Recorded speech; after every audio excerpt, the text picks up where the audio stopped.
And a very good evening to each and every one of you watching us on MABN.net, the Mid-America Sports Network. Again, it is time once again for Southeast Missouri High School football tonight. It is the Farmington Black Knights, 6-1, taking on your Cape Central Tigers, who are 5-1. Farmington, the number 2 team in Southeast Missouri. Meanwhile, Cape Central not that far behind at number 3. Stay tuned. Southeast Missouri High School football on MABN.net comes your way next.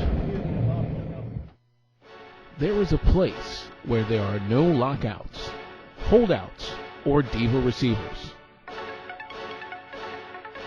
Where a hometown hero is made every Friday night. Where every athlete plays for the love of the game. Where the fans are more dedicated than anywhere else.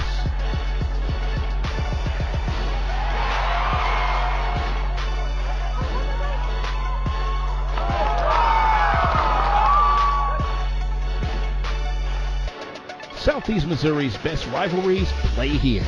Mid-America Sports, MABN.net.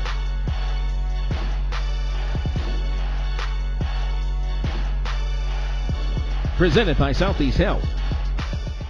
1, 2, 3, teamwork!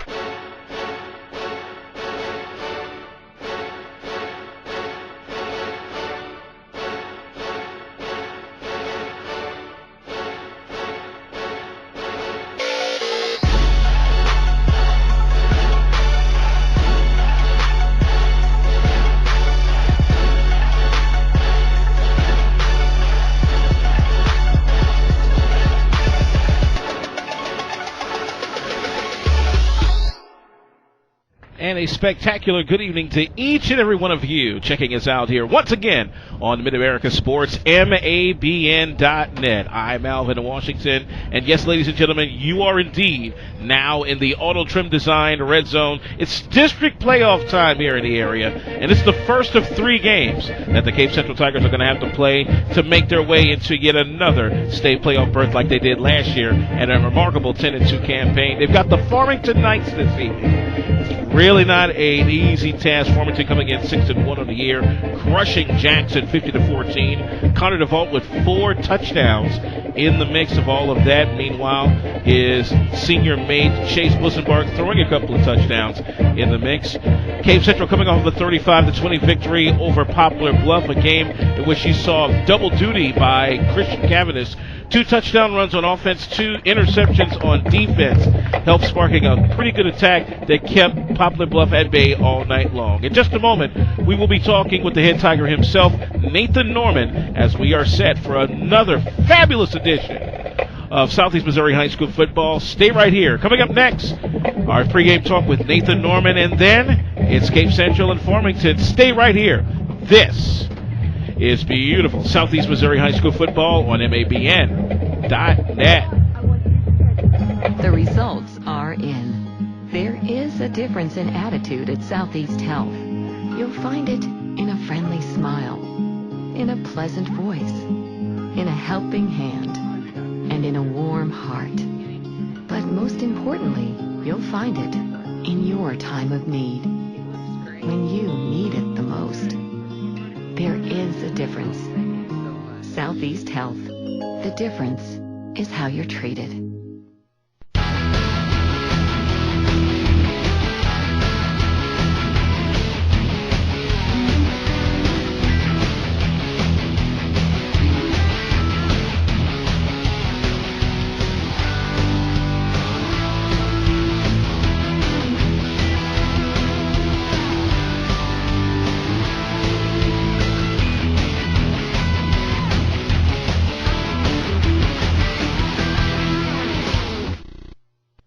Back here on Mid-America Sports, it's the Auto Trim Design Red Zone Football District Playoffs here in Missouri. Tonight, Farmington taking on Cape Central here at Tiger Stadium. Alvin Washington now on the line with Cape Central coach Nathan Norman. Coach, welcome. Thank you. I appreciate it. Good momentum coming into the Class 4 District 1 race. A good 35-20 victory over Poplar Bluff in the SEMO North Conference last week. You're undefeated at home right now. That's got to make the kids feel real good. Yeah, it does. You know, it's a good feeling that we'll get to play at home. It's always nice to win when you're at your home field, and hopefully we can repeat that Friday night. One of the big things that happened in last week's big win were a couple of touchdown runs each by Christian Cavaness, your senior quarterback, and your quickly rising junior running back, Jacob Campbell. A lot of long runs in the mix. As a matter of fact, Campbell's runs were 49 yards and 58 yards. The 58-yarder pretty much put the game away in the fourth quarter. Yeah, we had some big plays that really helped us. And, you know, I'd like to be able to say we're going to put together a 10, 12-play drive, but I just don't know if that's in our mix because of the speed that some of our kids have. We do have the ability to big play some people, and got 3 or 4 backs that have good breakaway speed. So a lot of our scoring drives are going to be short because of that. Another big reason why the score was the way it was, and it set the tone early, Christian Cavaness snagged 2 of 4 interceptions in the secondary. I haven't seen that one in a while.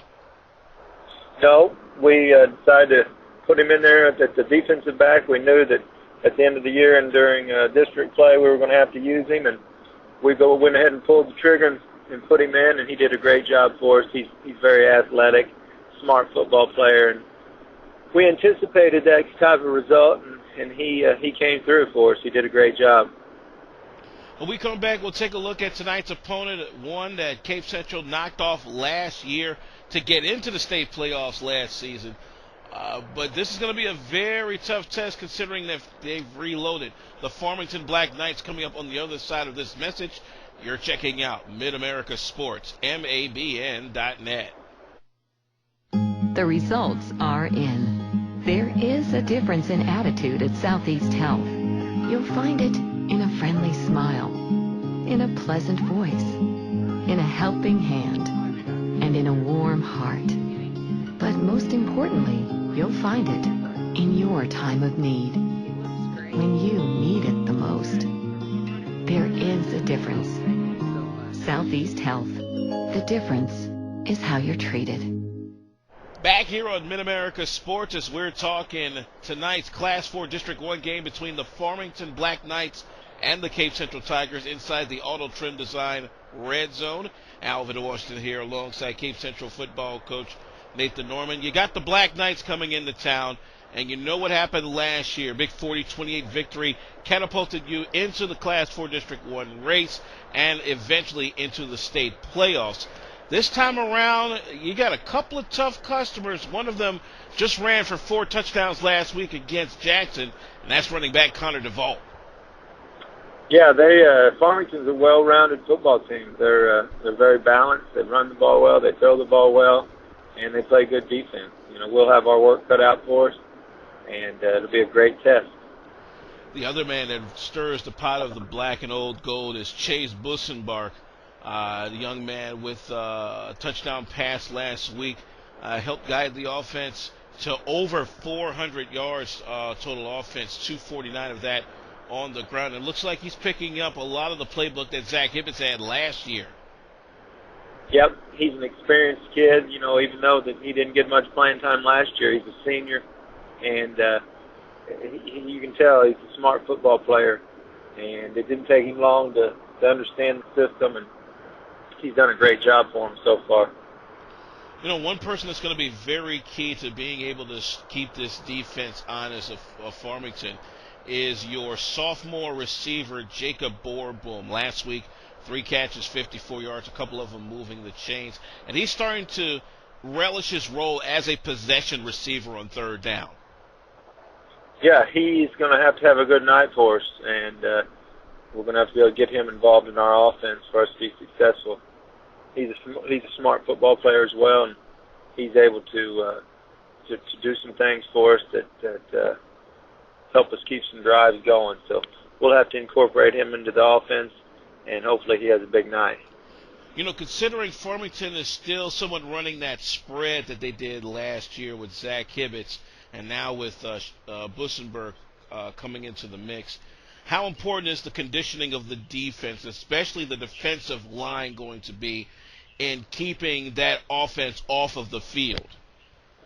Well, that's a big key. I felt like we're in great shape. What they're going to see tonight is going to be much different than what they've seen the previous year. As far as our defensive line goes, and our whole defense, the pace that Farmington runs is quite different than what they've seen in the past.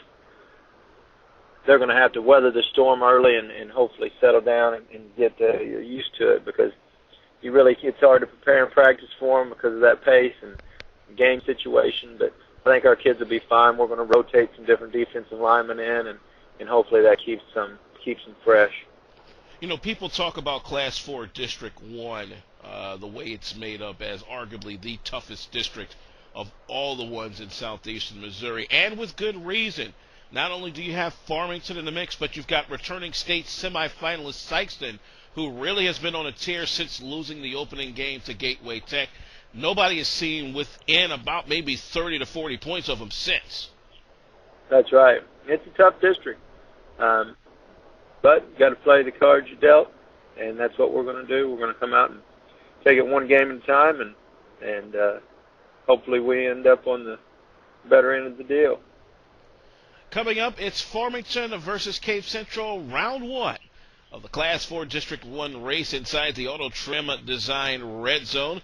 As always, we are pleased to talk with Coach Nathan Norman of the Cape Central Tigers. Coach, thank you very much. The best of luck this evening. Thank you, and I appreciate your support. Folks, do not move a muscle. Southeast Missouri High School football comes your way next. You're watching Mid-America Sports, MABN.net. The results are in. There is a difference in attitude at Southeast Health. You'll find it in a friendly smile, in a pleasant voice, in a helping hand, and in a warm heart. But most importantly, you'll find it in your time of need, when you need it the most. There is a difference. Southeast Health. The difference is how you're treated.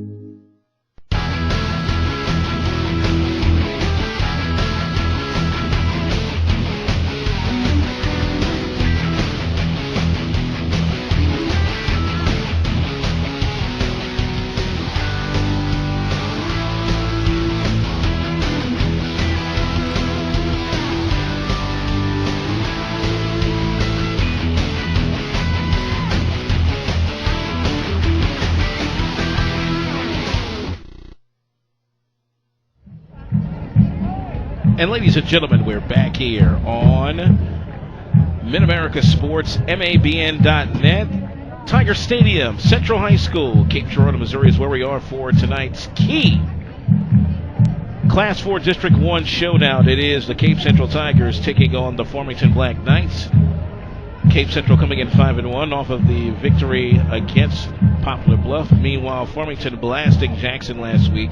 The final 50-14. They're now 6-1. Both teams are 2-0 in the SEMO North. And as we take a look at the Auto Trim Design back wrap, Connor DeVault had 4 touchdown runs in that big win against Jackson. Meanwhile, as we mentioned, Christian Cavendish with 2 touchdown runs, 2 defensive interceptions as Cape Central held off Poplar Bluff 35-20. Of course, both teams are 2-0 in the SEMO North Conference. That may mean something to folks who follow the conference. It means little in trying to get into the state playoffs, because both teams are now 0-0 in Class 4 District 1, and this is the opportunity for both to state their case for what will be the final year of an interesting system, as the top 2 teams in each of 16 4-team districts will battle over the next 3 weeks to put themselves into the mix for the dash for the dome, as both teams are at the midfield line for their preparations. Some of the kids you are going to be checking out will be, again, Chase Bussenbark. He's got 1,202 yards of passing offense on the season, and one of his favorite targets is back tonight, and that is Doug Warren. Warren is the leading receiver on the club. He's got close to over 500 yards of receiving offense, and he comes back after a 1-game suspension. Some of the other kids that are in the mix for that passing offense include Evan Donovan, who's got 19 catches for 350 yards, and also Kyle Hartrup, 17 catches for 284 yards. Alex Sebastian, 15 catches for 193 yards on the season. The man that the Tigers are definitely going to have to stop tonight is Connor DeVault, 541 yards rushing, 6.4 yards a carry. He had 118 last week on 12 carries against Jackson, as we are just about set to go from right here in beautiful Cape Girardeau, Missouri. Glad you could come along for tonight's action. And don't forget, you can always join us online interactively by emailing us, gameday@mabn.net. Again, that's gameday@mabn.net. Especially hello to all of our servicemen and women who may be watching in all across the country and across the world. We do appreciate you and your service. We just hope we can give you a little slice of Americana as we're just about set to go.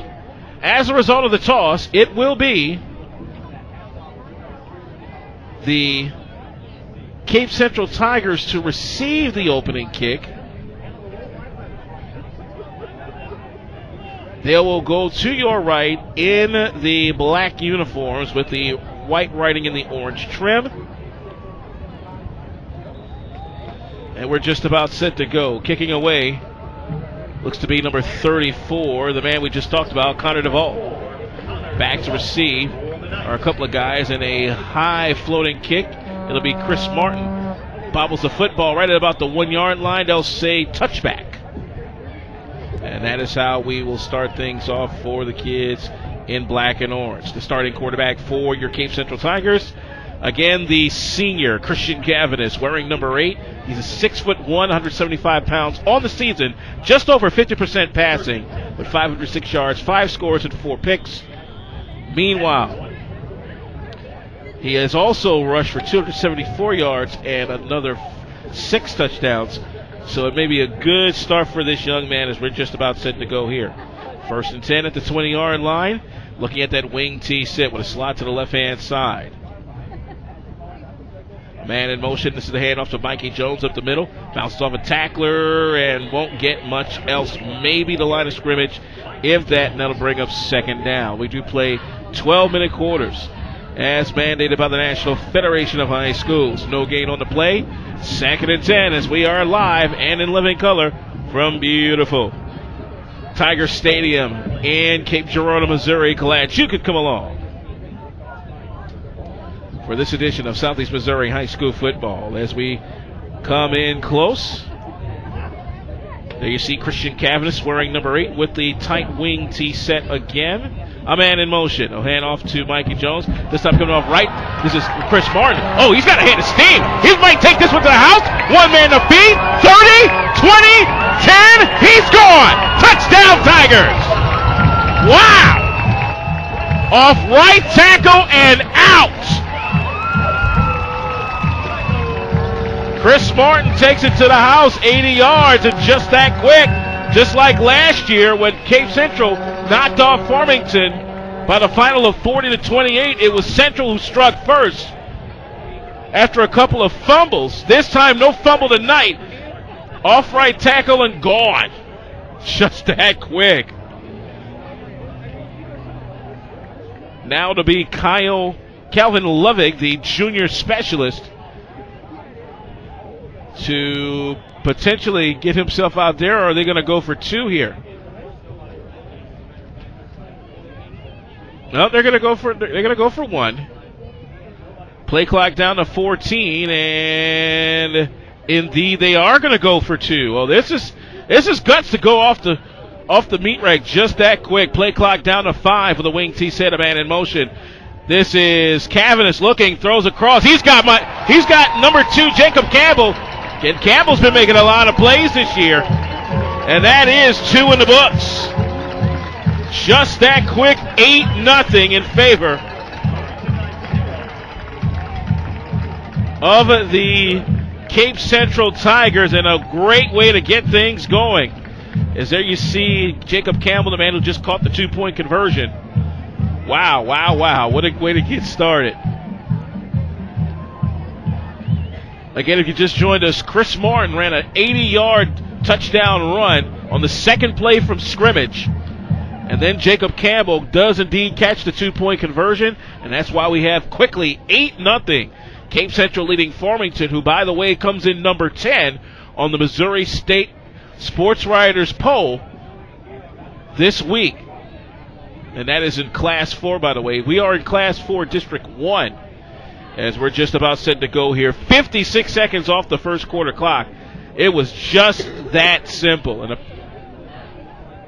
we're just about set to go. Looks like Calvin Lovick is not out there tonight. He is on the sidelines this evening, so doing the kicking honors will be the third man in line for quarterbacking, Dennis Vinson the second. Just saw his pops out here earlier. Dennis Vinson, who is founder and president of Signature Packaging. And we're all set to go as Vinson kicks off. This one is a low liner. It'll come at the up back right about the 17-yard line. And a big hole, and finally cut down was number 34. Number 50. They're going to say Alex Sebastian was the one that ran that one back, that being number 3. Took that one from his 17 and brought that back to the 31-yard line, 1st and 10. With 10:57 for the opening quarter, quickly to play is Chase Bussenbarg. He's got a low snap back to pass. First down, long one up high and caught. No, incomplete. Great defensive play that time by Tay Jenkins to bust that one up. And that'll bring up second down as Jenkins does indeed get the bat away. Again, the starting quarterback for the Farmington Knights. And he is indeed Chase Bussenbarg, a 6-foot senior weighing 180 pounds, over 1,200 yards passing this season for the senior. Doug Warren is one of his favorite targets, and he is out there now after a 1-game suspension. Second down, the handoff. This is DeVault up the middle, and that's about it. Football up to the 40. That'll bring up third down. Connor DeVault is one man that the Tigers definitely want to keep in check all night long. It's a run sort of a modified spread offense to keep the Tigers on the field and not able to make any kind of substitutions. Man-to-man D and a 4-receiver set, trips to the near side. Play clock down to 5. Back to pass. Here's the looking left, looking right. Fumble on the play! Is it picked up? Who's got it? It's Farmington. Oh, wow! Right in his grill was number 90, Jared Guzman. The sophomore linebacker, almost a fumble recovery. Fourth down all the way back to the 32-yard line. Wow. That's a big, big play. They'll spot the ball at the 33. And punting away. A high snap. This will be DeVault. And receiving the kick will be, it looks like it was Cavanis, and he receives it at his 44-yard line. And that's where Central will start this set. 1st and 10 after a great first defensive possession. Tonight's broadcast is brought to you by our fabulous friends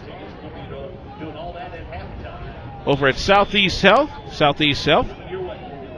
The difference is in how you're treated. Also in part by Auto Trim and Design on South Kings Highway. Don't just drive, drive and be seen. Auto Trim Design. 1st and 10 at the 44 for the Cape Central Tigers, up 8-0 on Farmington in this Class 4 District 1 matchup. The handoff to the fullback, moving and grooving, shaking and baking is Jacob Campbell. He'll get the first down on the outside as he gets struck out of bounds in Farmington territory. Jacob Campbell, one of the leading rushers in this offense, puts the football at the Farmington 43. They'll say 42-yard line. For Campbell, it's a pickup of 14. Great first carry for the junior this evening, who had a game-winning field goal block back in week 2 as Central opened the stadium with a 21-20 victory over Festus. Slot to the left in the wing T formation. A man in motion is is Martin on the play action pass, running up the middle. This is Cavanis. Oh, if he was not tripped up on the play by Kyle Van Ness, he was off to the races. Instead, it's a gain of about maybe 2. And that'll bring up third down. Should I say second down? Second down. Football is at the 40-yard line. 2nd and 8 at that point. Clock is running with 9:04 here in the opening quarter. Beautiful night for football here in the Heartland.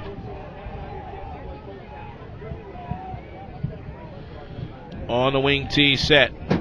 A man in motion is Mikey. Cutting back is Mikey Jones. He gets near the 35-yard line. And that'll bring up a third down. Football is at the 37 for Jones.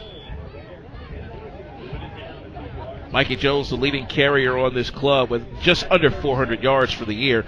As a unit, the Tigers almost 1,300 yards.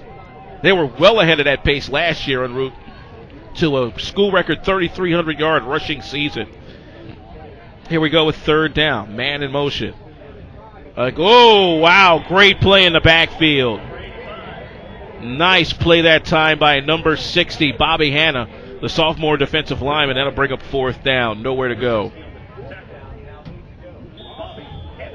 Football back to the 41, a loss of 4.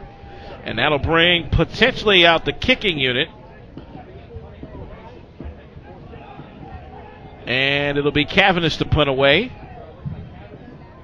Receiving the punt will be Connor DeVault, the do-it-all kid. Play clock down to 5, 7:36 to go. A high snap. Gets off a coffin corner punt, and this is going to go out of bounds at the 22-yard line. 1st and 10 at that point.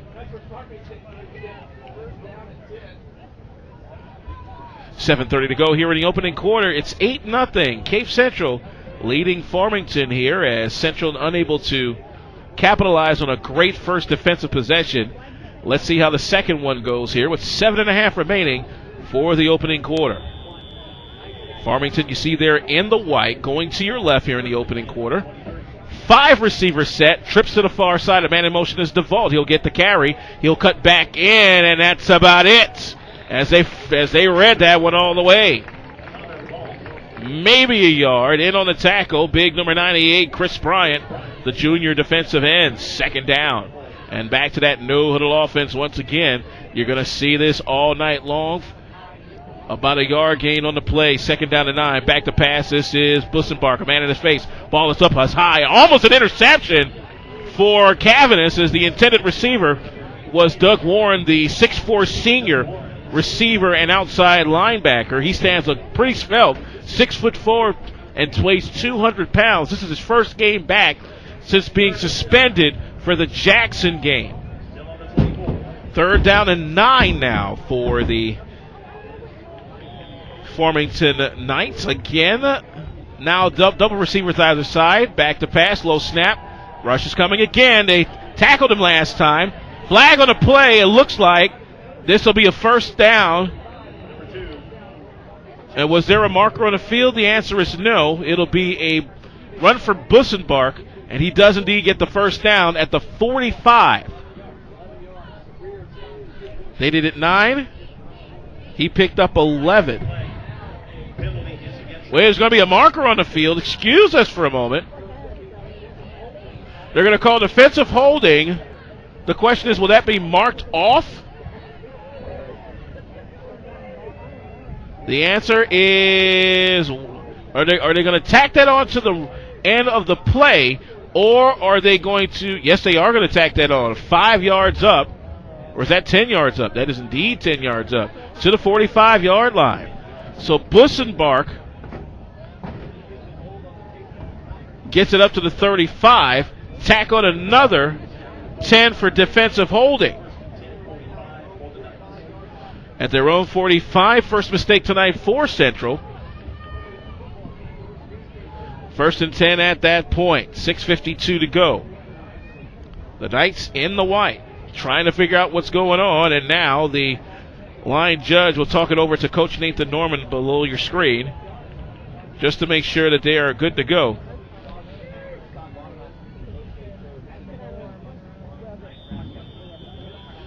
Double receivers either side on 1st and 10, and hold it, timeout called. It is Farmington that calls their first timeout. We'll take a short break. 6:52 to go for the first. Cape Central 8, Farmington nothing on MABN.net. The results are in. There is a difference in attitude at Southeast Health. You'll find it in a friendly smile, in a pleasant voice, in a helping hand, and in a warm heart. But most importantly, you'll find it in your time of need, when you need it the most. There is a difference. Southeast Health. The difference is how you're treated.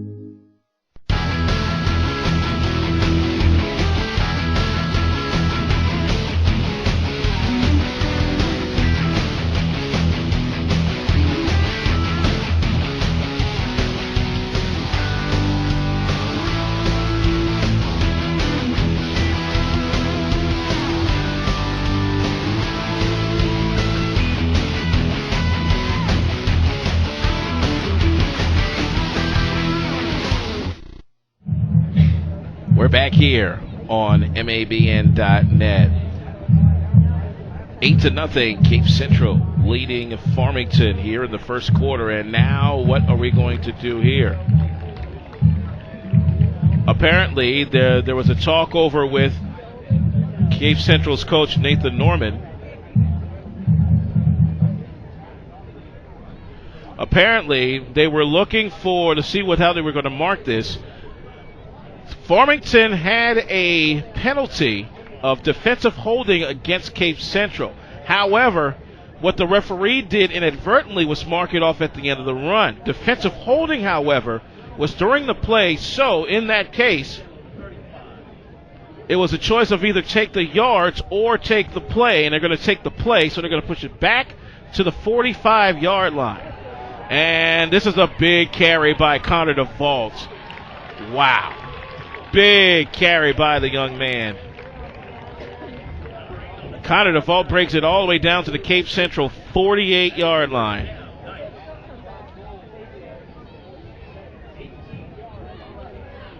Connor DeVault brings it down to the 48 of Cape Central, 18 on the game. We roll the beautiful pigskin footage from Tiger Stadium. 6:45 and counting. 1st and 10, and now they're trying to figure out what the ham bone is going to go on here. Now we're set to go. Double receivers either side as Central catches their breath. They're going to hand off again to DeVault up the middle, and he'll get a decent gain up to across the 45, call it the 44. DeVault again averaging just close to 6.5 yards of play, and that no-huddle offense is what keeps teams on their toes. Play action. This is Bussenbark on the carry, and he'll get wrapped up by Tate Jenkins. About maybe a yard on the play. Jenkins, the senior, 4-year player on this club. Football is up to, looks like the 42, and that's exactly where they'll mark it at. 2 more for Bussenbark. Double receivers again. He's going to roll to the right. Throw downfield. It's caught. It is not a first down. A good tackle that time by Jacob Campbell. Evan Donovan was the man on the reception. Number 81, and that'll bring up 4th down. And you know they're going to go for it here.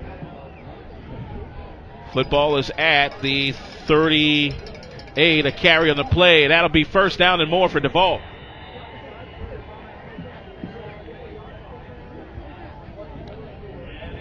And DeVault does get that plus more. The football now with the 32. And here goes that no-huddle offense once again. You're going to see this all night long from Farmington. Double receivers either side. 5:11 to go for the quarter. This is again DeVault. DeVault trying to cut to the outside. DeVault will get tackled for maybe a loss by Christian Cavanis, doing double duty tonight for the 2nd straight week on at defensive back. 2nd down. There you see the Farmington line coming up here and trying to rock it again in the white and old gold. Back to pass. Here's a throw to the far side. It's up. It is caught in a great open field tackle by Jacob Campbell.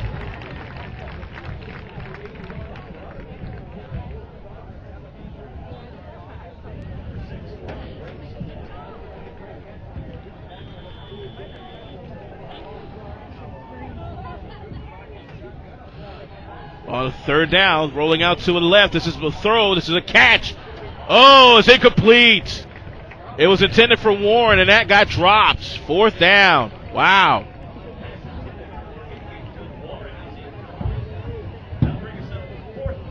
So fourth down coming up, and man, just that quick.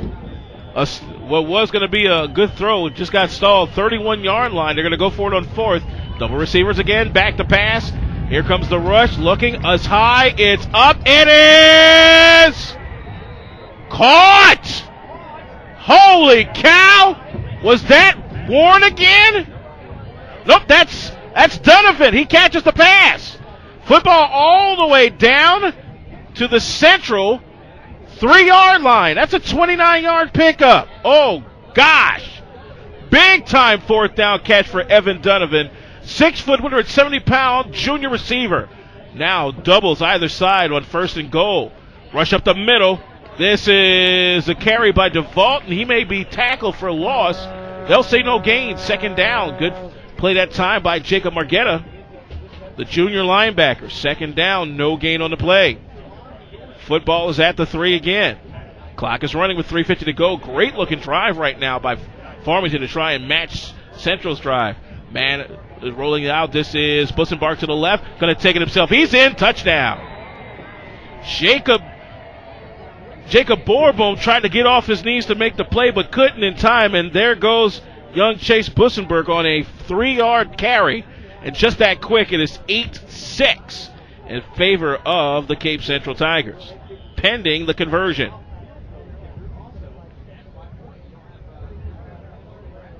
Here's Connor DeVault. I tell you, the kid does it all.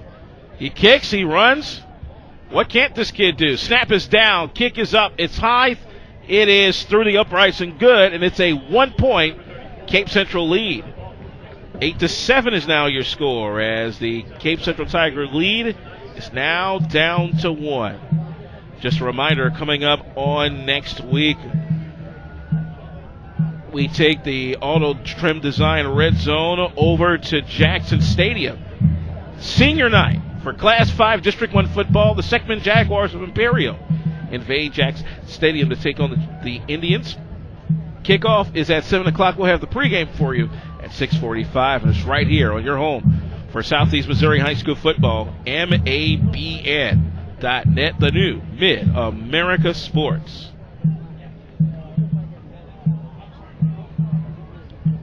And as we're back to play here, 8-7 is your score, as the great drive by young Mr. Chase Bussenberg and company results in Bussenberg getting himself a 3-yard run in the play.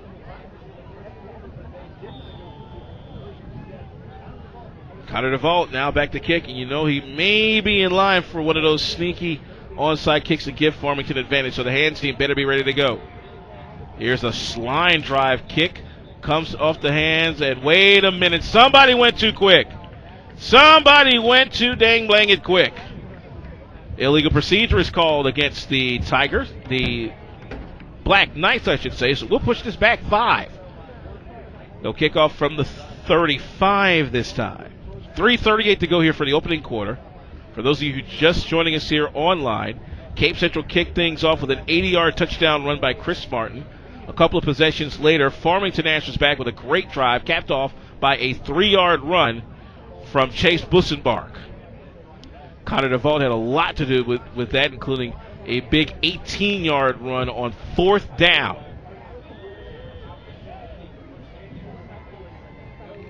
No score for those of you checking out or following the Cardinals game between Milwaukee and St. Louis, game 5 of the NLCS. Another kick. This time it comes to Mikey Jones at the 25.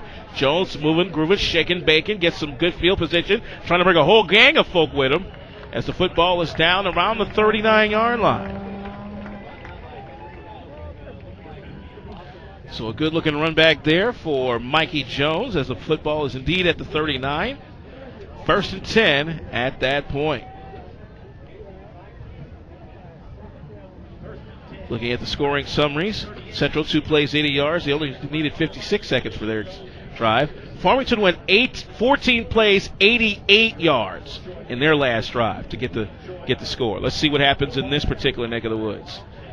The football is at the 39. 38 it looks like. Wing T slot to the left on 1st and 10.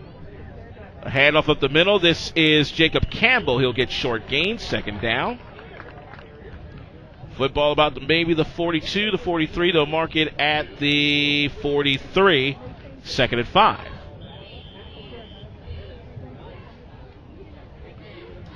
.310 and counting here for the opening quarter, and a quickly moving first quarter for the opening game of the Class 4 District 1 season. Everybody 0-0 right now. Sykeston taking on Perryville on the road tonight. Sykeston on a great win streak after that opening day loss. Carry on the play by Martin. He won't get that outside like he did last time. Maybe a yard or two on the play. The football will be marked at the 40 what? They'll call it at the 45 for Chris Martin. And that was the play that sprung Chris Martin forward for that 80-yard touchdown run. They will mark it at the 45, so 3rd and 3 at this point. 2:18 to go for this quarter. Play clock is now down to 10. Again, the wing T set with a slot to the left-hand side. Man-to-man D, a man in motion. This will be Cavanagh on the carry, moving and grooving. Won't get the first down. He may barely get the line of scrimmage. They are reading that one all the way as the tackle made by 55, Ray Peralta, the senior defensive lineman, and that'll bring up 4th down. Christian Cavanagh with over 300 yards, or should I say near 300 yards of rushing offense this year. Football at the 46. They're 2 yards short, so another punt for Christian Cavanagh. DeVault back to return, or are they going to go for it on 4th?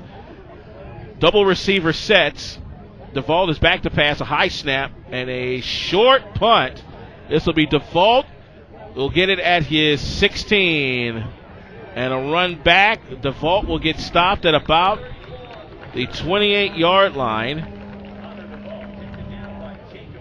Football marked at the 29. That's a 13-yard run back with 1:22 to go.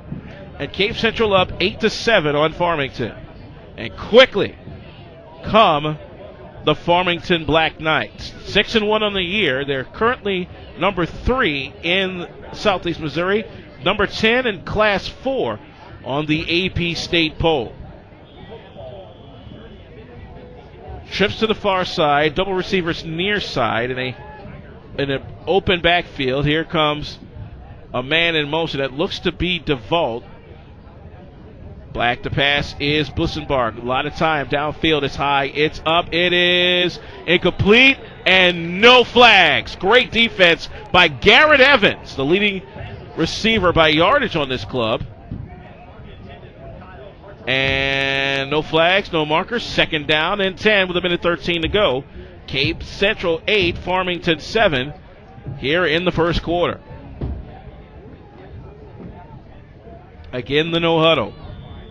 This usually wears down defenses as the game goes along, as you see the 3-4 by the Tigers. Now on the play, the throw out to DeVault on the outside. 1st down and more. He's got room. 40 down across midfield. A nice little shuttle pass that time to DeVault. The football is across midfield to the Central 48, 1st and 10, and they're back at it again, y'all. On the play, DeVault, his first reception goes for 23 yards. Double receivers. Bunch on the near side, spread on the far side with DeVault as the blocking back. 1:05 to go, and we roll the beautiful pigskin footage. Now on the play action, this is DeVault again, a hole up the left tackle. 1st down and more. They haven't tackled him yet. Inside the 25 to the 20. A red zone opportunity. 2 long runs just that quick. That's 29 yards on that play. No huddle again as they keep it moving. Gotta love the way Chase Bussenbark has learned from his predecessor, Zach Hibbets, who's now playing baseball at Mineral Area College. Bussenbark again in the spread. The handoff. This is to DeVault. A hole up the middle and finally brought down by Margetta at about the 16, second down. Connor DeVault is tearing up the middle of that defense, and so is that front line, led by big 77, Kyle Van Ness, 6'3", 285, and a senior. Play action. This is now Bussenbark on the carry to the outside to the 15, but evades a tackler, evades another tackler, and has a first down at the 4-yard line. Bussenbark working it to perfection. 12 yards on the gain. First and goal at the 4, 21.9. Farmington looking to take the lead before the end of the first quarter. This is Bussenbark. Couple of throws. Caught. Touchdown, Farmington. Just that quick. Connor DeVault will duck in from 4 out on the play. And that was just nothing but pure no-huddle offense. It's now 13-8, just that quick. Farmington has scored the last 13 points in this contest. And now it'll be young Mr. DeVault on for the point after. Out of the hold of Bussenbark. Snap is down. The kick is up. Its one is good. Just inside the left upright. 14-8 your score. Farmington, back-to-back possessions of just quick scoring drives on Cape Central. And we're at 16.8 left here in the opening quarter. And for those of you just joining us here online, we do welcome you here to beautiful Tiger Stadium in Cape Girardeau for tonight's Southeast Missouri High School football game on MABN.net. This game brought to you by Southeast Health. At Southeast Health, the difference is in how you're treated. Also in part by Auto Trim Design. Don't just drive and be seen with the best designs across the heartland. Auto Trim and Design, 606 South Kings Highway in Cape Girardeau. 14-8 is your score, and don't forget, folks, you can always interact with us by email, gameday@mabn.net. Let us know how we're doing in the Bakes to Be. 16.8 seconds to go here in this opening quarter as Connor DeVault and company in the white and old gold with black helmets are back to kick away once again. Let's see if Cape Central can somehow stem the tide here after getting that opening score to start our contest. Beautiful night here, and now here's another low kick. This time it's off to somebody's foot. Who's got it? It will be Central. Austin Martin, who it was a game-time decision whether or not he was going to play, does indeed give Central some good field position, this time at the 44.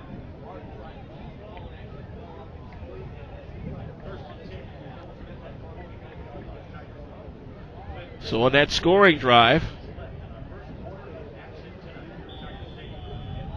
that was 6 plays, 71 yards, and a minute 6 off the clock for the Farmington Black Knights. 14.1 here for the first quarter. Farmington 14, Cape Central 8 here in Class 4 District 1 play. Cavanis and company under center. A man in motion.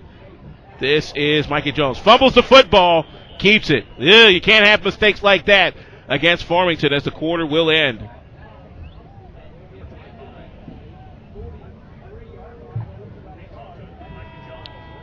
And that'll take us to the end of the first quarter. A quick touchdown run by Cape Central to start the play. Since then, 14 straight points by Farmington. End of one. It is 14-8. Farmington leading Cape Central. This is Southeast Missouri High School football on MABN.net. The results are in. There is a difference in attitude at Southeast Health. You'll find it in a friendly smile, in a pleasant voice, in a helping hand, and in a warm heart. But most importantly, you'll find it in your time of need, when you need it the most. There is a difference. Southeast Health. The difference is how you're treated.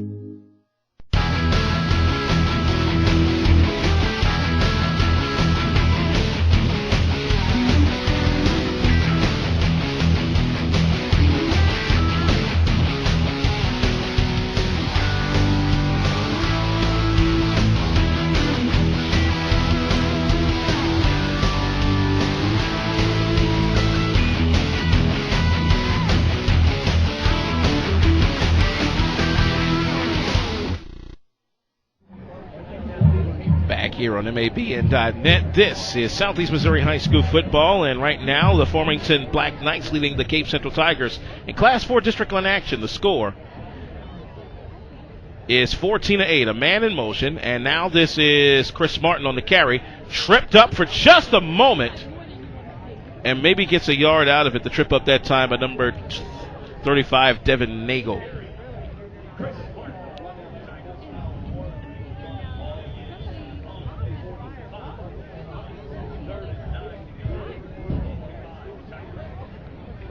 Football is at the 45-yard line. So that'll bring up third down as we are starting here in the second quarter.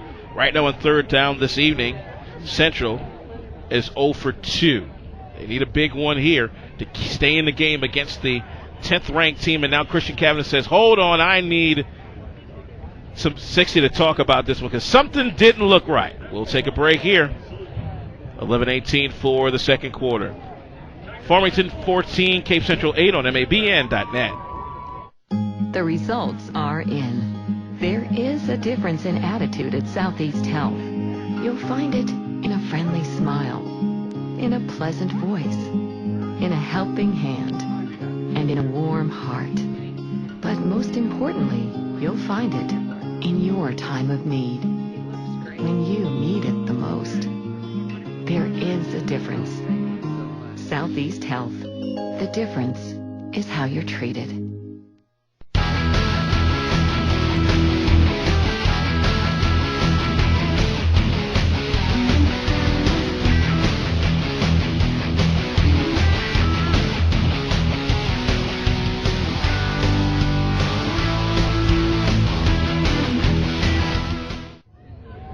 Back to play quickly here on MABN.net. 3rd and 9, back to pass, Christian Cavanagh airing it out, looking for Chris Martin. He's got him! First down inside the red zone! And a big play for number 85, Chris Martin, the 5'10 junior. Well, this kid has made some big plays in this series. If you remember the 80-yard interception return last year that he made in Farmington, that was a big reason why they won 40-28. Makes a big reception here, all the way down to the Farmington 13-yard line, and Central is in business on that 52-yard reception. Here we go. First down, the band in motion. Play action, the handoff. This is Jacob Campbell. He goes nowhere. Right on his back. Looks like it was, again, number 60, Bobby Hanna on the tackle. Campbell stopped back to the 15-yard line. It looks like they may have to go to the air on a number of these to keep Farmington honest like they did on that play to Chris Martin. Tay Jenkins now in the ball game. Second down and 12. Double receivers either side in the shotgun formation. Cavanagh.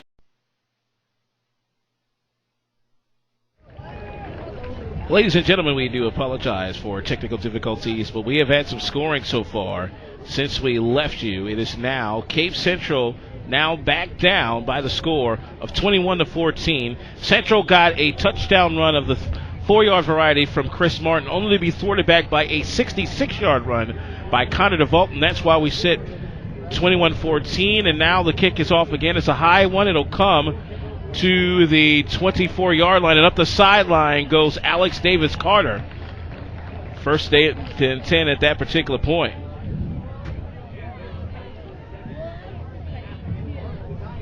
$8:19 to go here for the first half.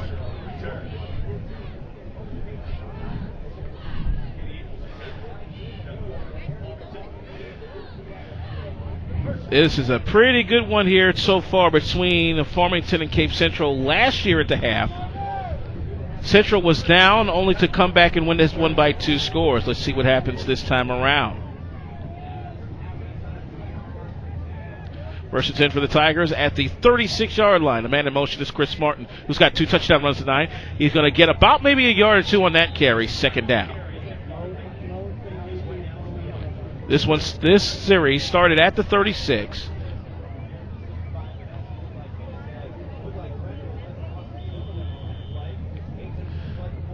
Football is now up to the 38-yard line, second down on the carry by Chris Martin. A good crowd on hand here checking out the festivities.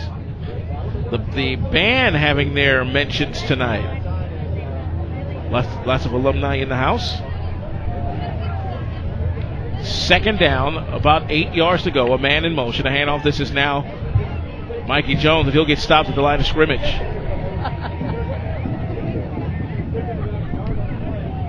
That'll bring up third down. They will give, it looks like that was Martin again, a yard. Third down coming up, big third down for Central at this point to stay in the game. Still anybody's ball game, but the way that Farmington has moved the football, especially with Connor Duvall, that running back and a really stout one, 6 foot, 185.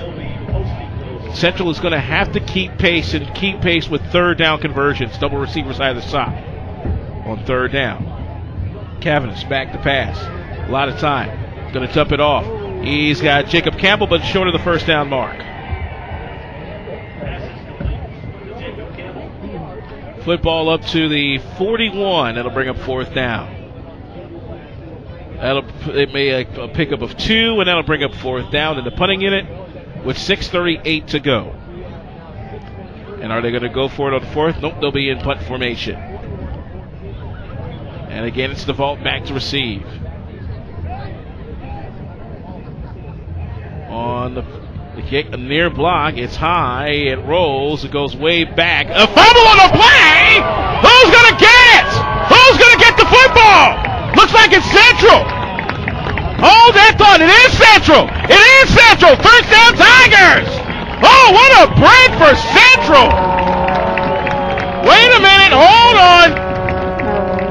It is indeed Central, and a flag on top of that. Jacob Borboom picks up the football, but there is a down Central player in the midst of all of that. And there's going to be, if that's against Farmington, that's extra yards.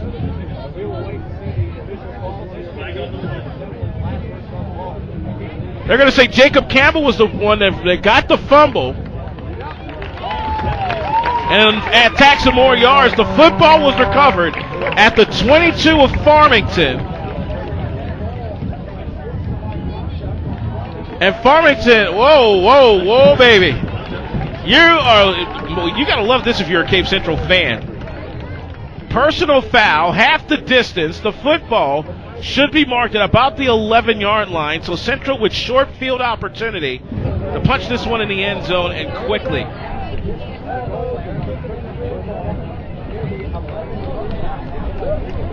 So first and 10 at that point. How about that for Cape Central? 6:15 to go. Now Central another opportunity to put themselves back in the mix.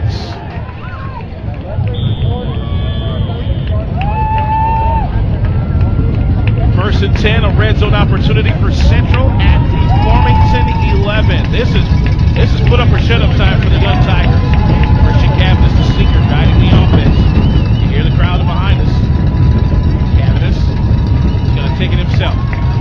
Cut to the outside. That's how he got that first down last time. He's going to almost get yanked down out of bounds. And he's playing with fire now with those runs. Football is at the 8, second down on the Cavanis carry.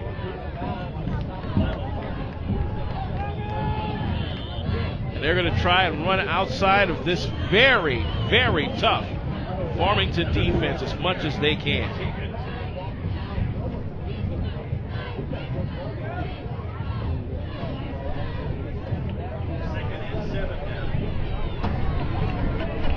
The football now, as It's Cavendish again in the shotgun. He's back to pass. 3-step drop. The throw. It is incomplete. It was looking for Garrett Evans and couldn't get the ball off the ground. It'll be third down. 5:43 to go here for the second quarter. Boy, a great looking contest going on here right now between Cape Central.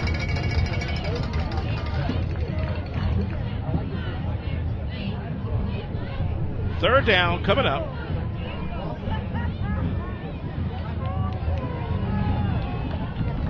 Third down and about 7. They come up to the line of scrimmage. Wing T set. Cavendish with a man in motion being Mikey Jones. It'll be Jones on the carry. Carry won't go nowhere. Fourth down. He may lose a yard or two. They'll mark him where? Looks like it will be at the 9. Fourth down.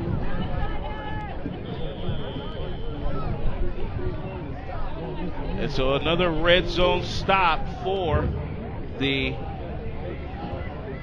Farmington Knights. We have yet to see Calvin Lovick out here. Apparently he is on the bench either due to injury or due to something else. The play clock out down to 10 with 5 minutes to go.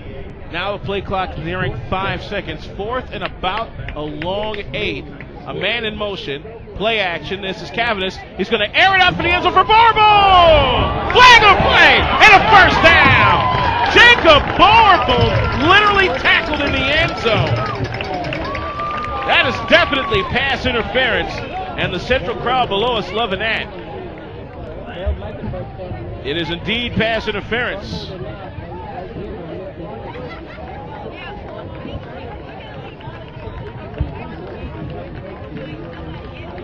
So first and goal at that point.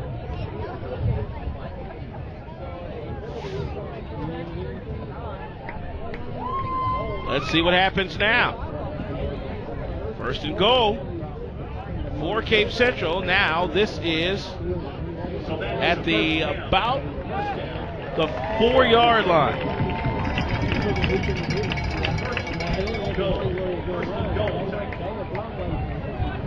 First and goal at the Fords. Cape Central down 21-14. Great opportunity for them to punch this one in. A man in motion. And off this is a big hole for Campbell, and he's in! Touchdown, Tigers! Jacob Campbell blasting through the middle as the Tigers get within 1.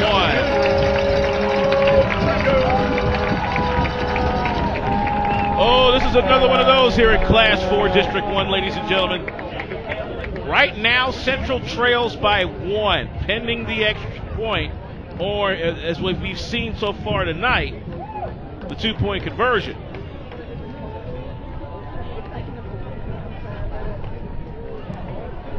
So another 2-point conversion try for the Tigers here. 2-point conversion is now in effect. On the carry, is Jacob Campbell in? The answer is no. And so the Knights hold on by 1. Cape Central down 21-20. That's almost looking like the last score from last year at the half. 4:37 to go here. Tonight's game brought to you by Southeast Health. At Southeast Health, the difference is in how you're treated. And boy, fans are being treated to another classic confrontation here in Class 4, District 1, and the SEMO North Conference. Central last year winning 40-28 at Hale Stadium in Farmington, setting up an all-state ranked showdown between the Tigers and the Sikeston Bulldogs over at Houck Stadium. A record crowd of over 11,000 saw Sikeston shut out Central that week, 21-0. We got a back-and-forth game here, and the way things are going right now, as you see the Central bench, they are up and hopping. They like the way this one is going. Dennis Vincent again will kick away for the Tigers. It'll be default back to receive for the Farmington Black Knights. Just a good boot. It'll come to DeVault at the 15. He's got a head of steam. Moore. Oh, look out. Somebody's got a tackle. From the 10 to the 48-yard line for DeVault, 1st and 10.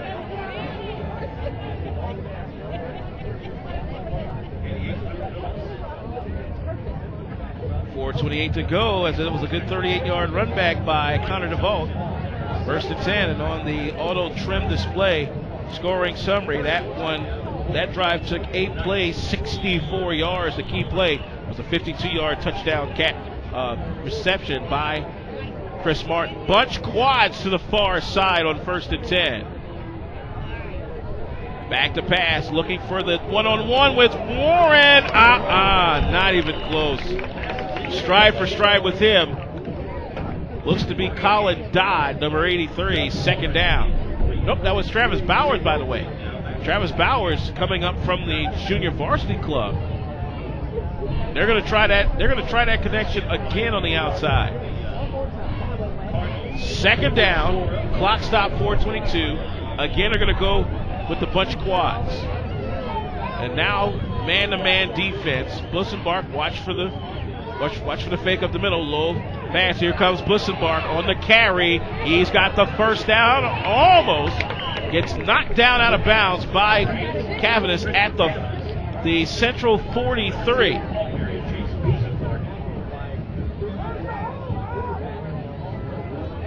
A 9-yard carry, 3rd down, and about 1. Again, the bunch quads to the far side.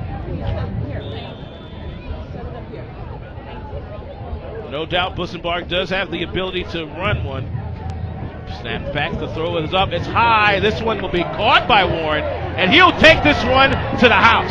Touchdown, Farmington. They're now up 27-20 on a 43-yard touchdown catch by the return of Doug Warren, the 6'4" senior receiver.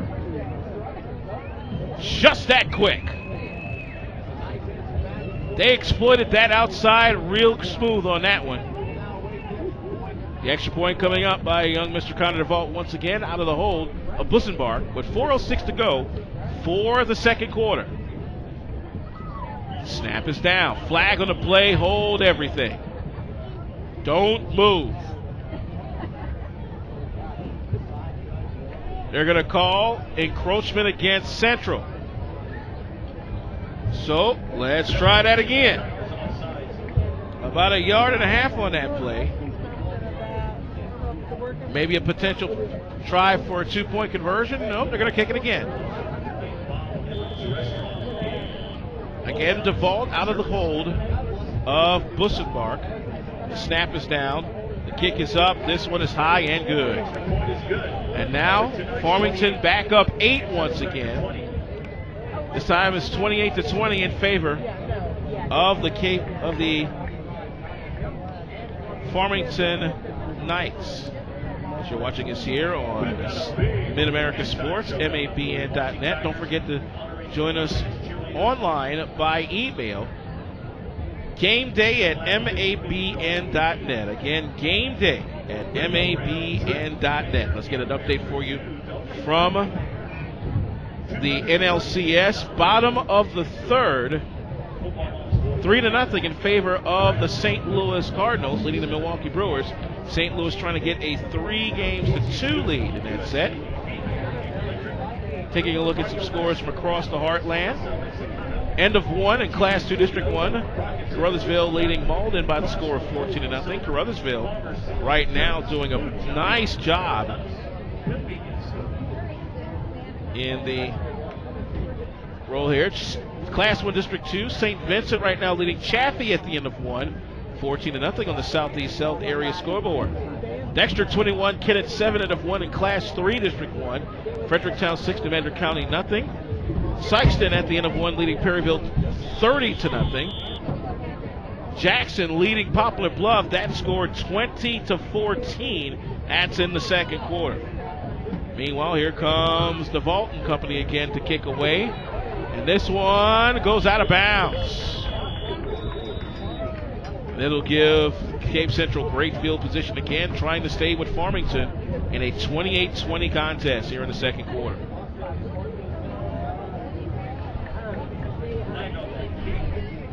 Again, we'll stay with you all night long on scores throughout the Heartland with the Southeast Health area scoreboard. Right now, it's a good one here at Tiger Stadium. The young Tigers staying tough with the state-ranked Farmington Knights. Right now, the score is 28-20 in favor of the Farmington Knights. The last play was a 43-yard touchdown catch by the senior Doug Warren. Here we go.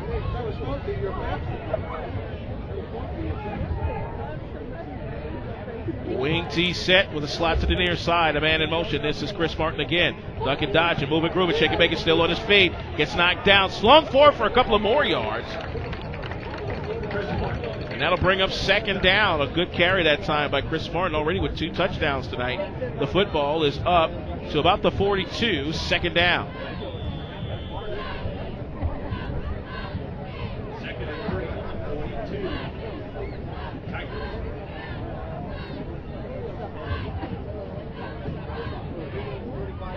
So with the football at the 42, second down, play clock down to 10, 3:29 to go here for the opening half. They better get going. Play clock down to 2, man in motion.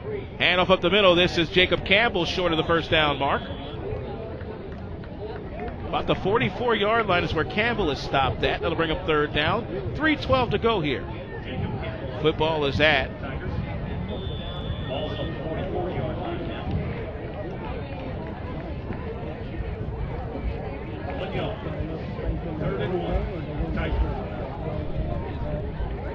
football again at the 44-yard line on third down. Central with 2:50 on the game clock, 5 seconds on the play clock. Wing T again, slot to the outside. This is Cavanis pushing forward. He's got it and more. Boy, that's that set play that Cavanis does every time.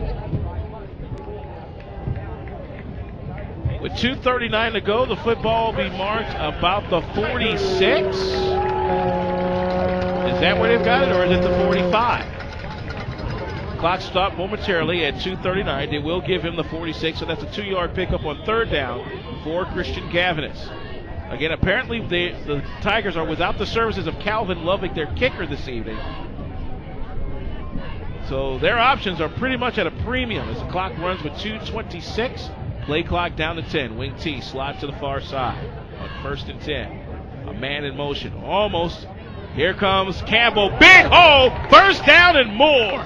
Or where is he? Is he out before the first down? They're going to put him out at the 45 of Farmington. So just short by 1 yard as Jacob Campbell almost makes another big play there. Second and about inches at the 45. Just past that is the marker to gain. The slot to the outside will be Garen Evans. As they come up to the line of scrimmage again with the wing T set. Looking at everybody in the mix. Cavanis with a man in motion. This is Martin breaking free. First down and more. Still breaks free. 35, 30, a man to beat. 25, 20, red zone, first down. Chris Martin getting jiggy with the piggy here in Cape Girardeau. Another breakout play for the junior, who continues to make plays for the black and orange. Put that football at the Farmington 14-yard line. That's 31 for Chris Martin, and right now, on the Southeast Health individual stat ticker, Chris Martin right now 8 carries, 122 yards, and 2 touchdowns here in the first half. And counting. Can Central strike back here with just over 2 minutes to go? They will call time. Nope, Farmington will call time. We'll take it right with them. Farmington 28, Cape Central 20. This is Southeast Missouri High School football on MAPN.net. The results are in. There is a difference in attitude at Southeast Health. You'll find it in a friendly smile, in a pleasant voice, in a helping hand, and in a warm heart. But most importantly, you'll find it in your time of need, when you need it the most. There is a difference. Southeast Health. The difference is how you're treated.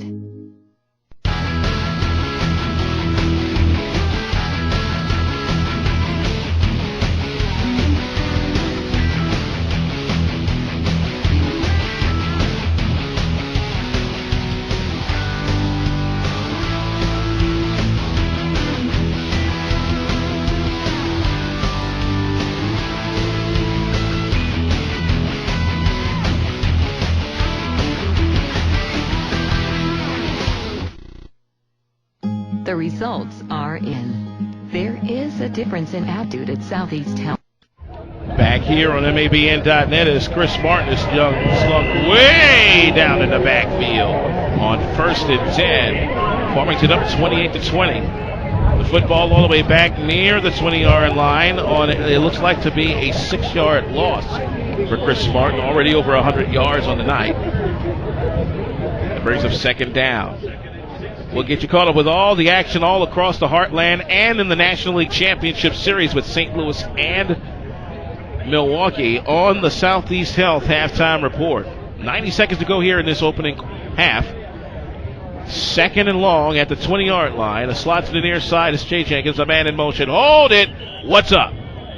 They're going to say timeout Central this time. So both teams with a timeout here.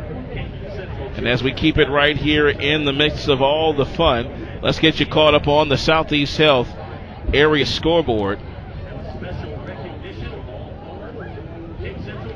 Right now, district action all over the place. Charleston leading East Prairie, end of 1, 13-7. That's in Class 2, District 2. No report yet from Hayti and Thayer. Caruthersville leading Malden 14-0. Fredericktown at the half leading New Madrid County 17-0. How about this? Sykeston 51-0 against Perryville. That's also at the half. Jackson 20, Poplar Bluff 14 in Class 5 District 1. That too indeed at the half. Dexter 21, Kennett 7. That's in Class 3 District 1. As we're back to action here, 28-20 with 1:21 to go here. Cape Central down against Farmington. We're in Class 4 District 1. On play action, this is a throw down the field. It's up, it's high, it is incomplete. Was looking for Christopher Martin. They threw it just a little behind him. That'll bring up 3rd down. On 3rd down this evening, Central is 2 for 7. They did make 1 4th down conversion. They need a big 3rd down here. The line to gain for the 1st down is the 4-yard line. 1:16 to go here for the first half.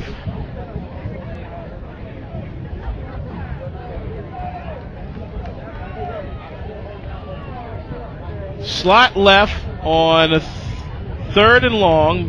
Back to pass is Cavanis. Looking, sees a hole. A flag on a play that may come back. Cavanis will duck out around the 1st down mark, but they may come back on a hold. The flag thrown at the 20-yard line. And let's see what the referees call here. No, they're going to say a face mask penalty on Central. An offensive face mask penalty. Interesting. Again, they're going to call an offensive face mask. Nope, they're going to call a hold. It looked like it was an offensive face mask, but indeed it is a hold. It's a natural 10 yards. So 3rd and long now at the 30. Again, the line to gain is the 4-yard line. And Central's got a tough road to hoe here, yo, with 1:09 to go as we do encroach upon the Auto Trim Design final minute of the first half. Shotgun, doubles either side. Let's see what happens here. Cavanis with everybody coming at him. Back to pass. A high throw up from Barboom. Almost blocked, almost intercepted that time by Kyle Hartrop, the 6'1 senior defensive back. 4th down. 50.8 remains. Looked like that one was going for Jacob Borboom, but apparently it went toward Evans's way. And Hartrop was with him stride for stride and almost batted it away. So 4th down at the 30-yard line. What was a promising drive down to the 11 off of a fumble recovery has since stalled. They need the 4-yard line to keep the chains moving. Here we go. Crowd is rumbling. Back to pass is Cavanis. Flushed out of the pocket. Looking. Throwing downfield. Wow. nowhere to go as number 60, Bobby Hanna, all over him.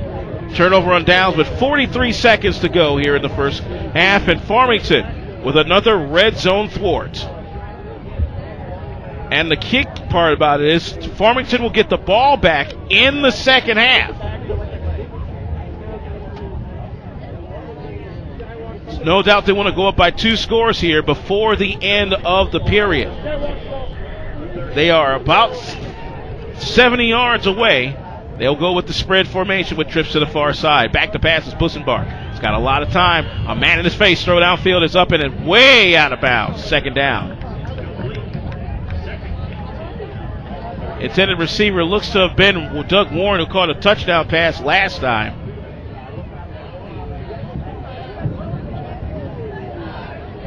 Second and 10 as we are now in the bottom of the fourth in the NLCS. St. Louis still up 3-0.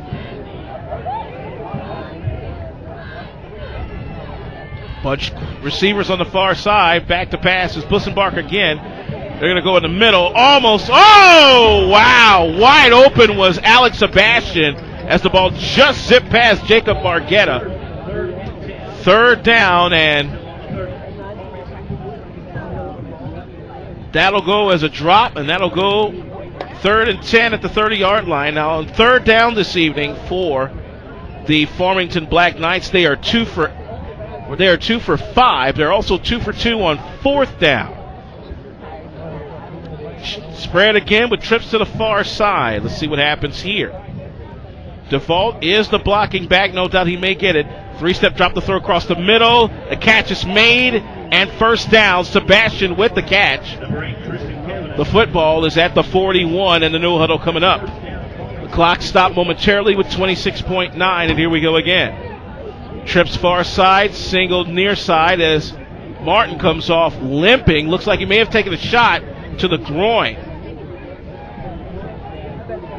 Here we go. A.D. Carter now guarding on the near side. Looks like that's Sebastian on the near side again. They may go to him again. Looking left, looking right. Getting flicked out of the pocket. This is Bussenbark. Oh, all kinds of flags. The catch made by Sebastian, but no doubt that is coming back. No doubt that is coming back. With 15.3. Hold on, Farmington.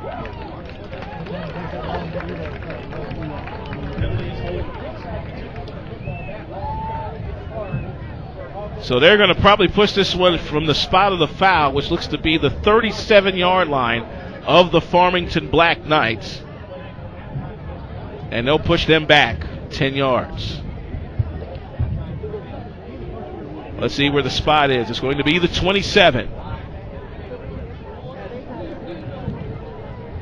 So first and a country mile for the Farmington Knights, up 28-20 on the Cape Central Tigers here in the second quarter.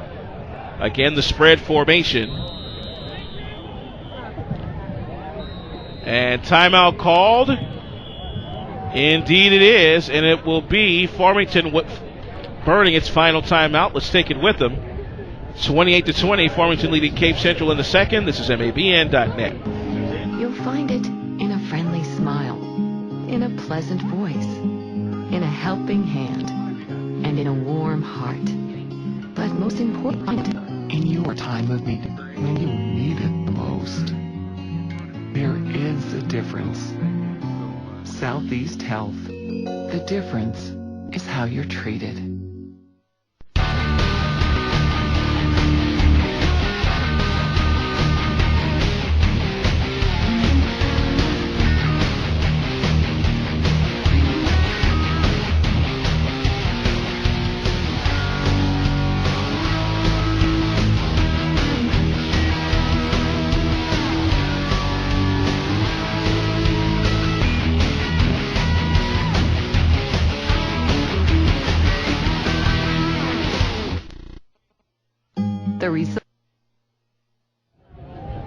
We're back here on MABN.net.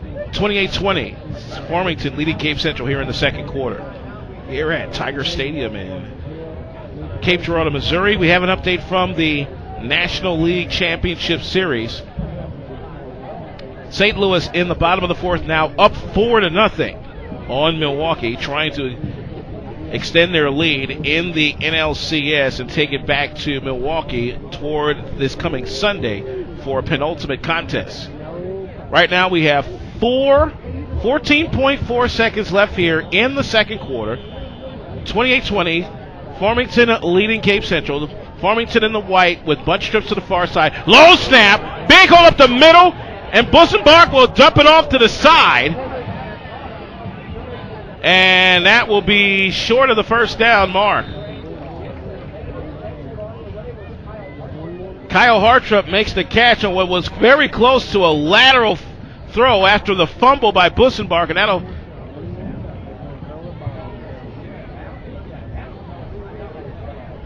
it looks like is it Central with the timeout? Looks like that's what it is. The football is up to the 36-yard line on the reception by Hartrup. 3.6 seconds remains here in the second quarter. And while we have a moment, let's take a look at what's going on across the heartland on the Southeast Health area scoreboard. Sykeston leading Perryville at the half in Class 4 District 1. That's the game across from this. 51-0 is the score. Jackson leading Poplar Bluff at the break on the road, 20-14. That is in Class 5 District 1. Carruthersville in Class 2 District 1 leading Malden at the break, 28-0. Charleston up 13-7 on East Prairie.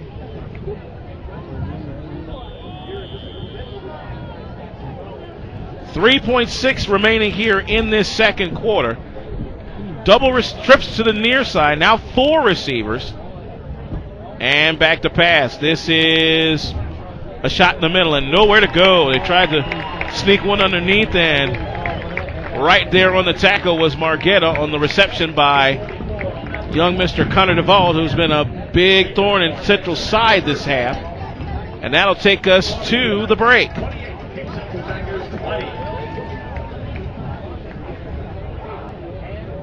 As we go to the halftime, Farmington again with a 1-touchdown lead, leading Cape Central 28-20 as we go to halftime. You're watching Southeast Missouri High School football on MABN.net, Mid-America Sports.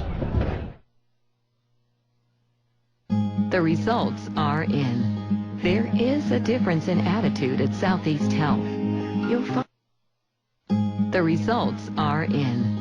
There is a difference in attitude at Southeast Health. You'll find it in a friendly smile, in a pleasant voice, in a helping hand, and in a warm heart.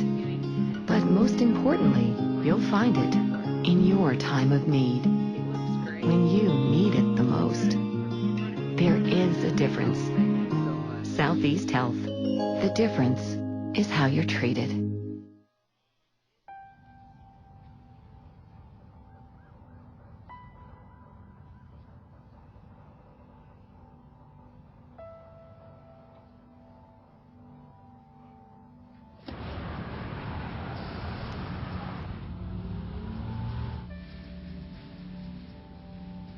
When life's this hard, graduating can be even harder.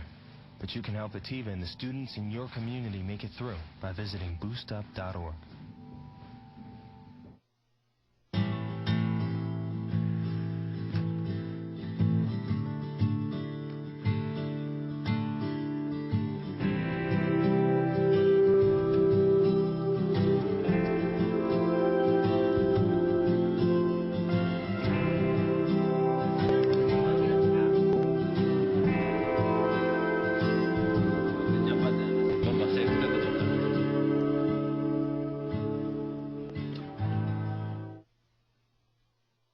Presented by Southeast Health.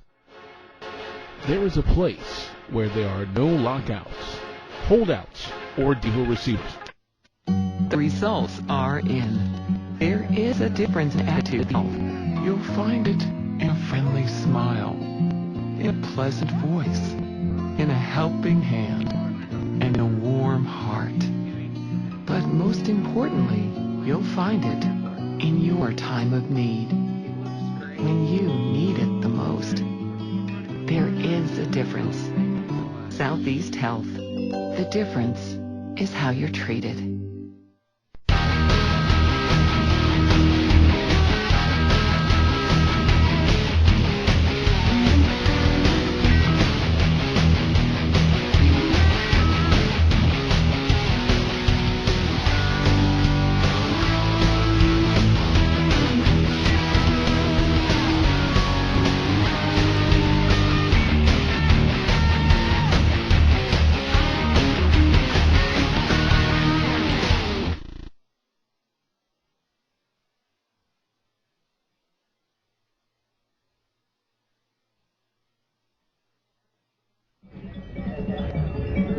back here on MABN.net as we are at the half of our Class 4 District 1 competition between the Farmington Black Knights and the Cape Central Tigers. Farmington leading it at the half 28-20. This is the Southeast South halftime report. Alvin Washington here.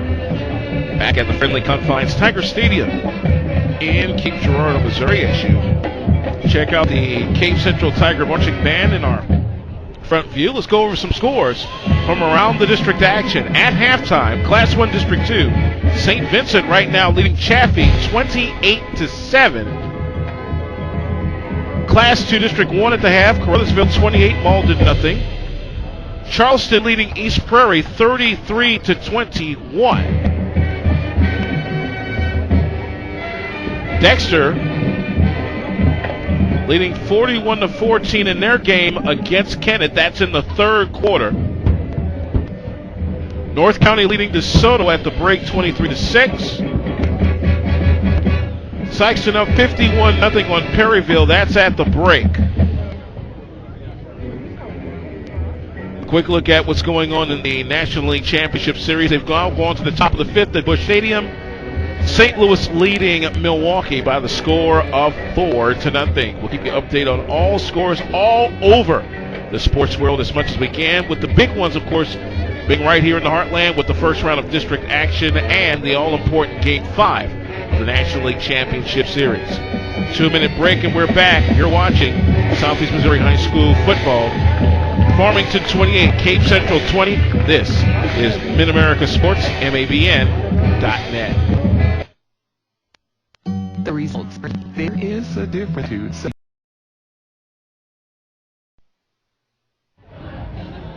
Ladies and gentlemen, we welcome you back here to beautiful Tiger Stadium in Cape Girardeau, Missouri, where right now at the half, as we head toward the third quarter, the Farmington Knights leading the Cape Central Tigers by the score of 28-20 as the first halftime clock is set to roll out away. Alvin Washington back here at beautiful Tiger Stadium in Cape Girardeau. Have some more scores across the area on the Southeast South area scoreboard. They're just underway in the third quarter.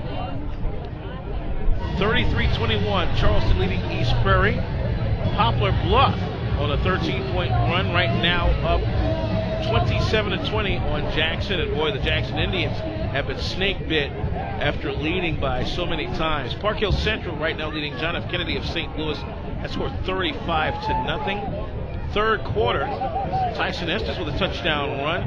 Chaffee chops the lead against St. Vincent of Perryville 28-13. Fredericktown leading Madrid County Central 24-7. Festus 42, Windsor nothing. Dexter on the opening kickoff return of the second half, 48-14 over Kennett. Also, Sykeston up big on Perryville, 51-0 is the unofficial score. Other games of note across the area: Rockwood Summit at Segment that feeds to the Jackson Poplar Bluff district.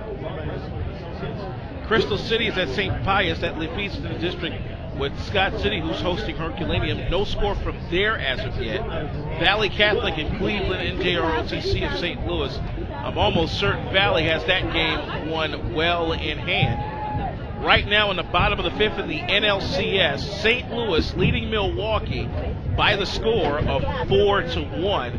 Jaime Garcia has been lifted in favor of Octavio Dotel for the St. Louis Cardinals, who look to hopefully go up 3-2 going back to Milwaukee on Sunday and potentially closing this one out. Right now we're just about set for the second half of play here in Cape Girardeau. Right now 58-0, Sykeston leading Perryville. That's in the third quarter. That game pretty much over. Sykeston taking on Cape Central next week, and that's at Sykeston Stadium. If Central is somehow some way to come back and beat Farmington again, that would be for the SEMO North Conference Championship. All right, as we get ready here for the second half of play, it'll be young Mr. Dennis Vincent II kicking away, and off we go. And this is DeVault at the 15. He's got a head of steam, and he gets brought down by Jacob Borboom from behind as we start the third quarter.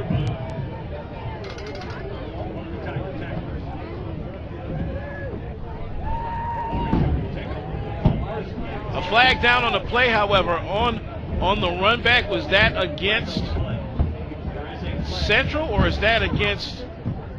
Oh, it's against the Farmington Black Knights. A hold is called at about the 31-yard line, so that'll negate a decent run by Connor DeVault, who really has been running roughshod through this front line of Central for most of the evening. They will push this one, looks like, back to about the 21-yard line.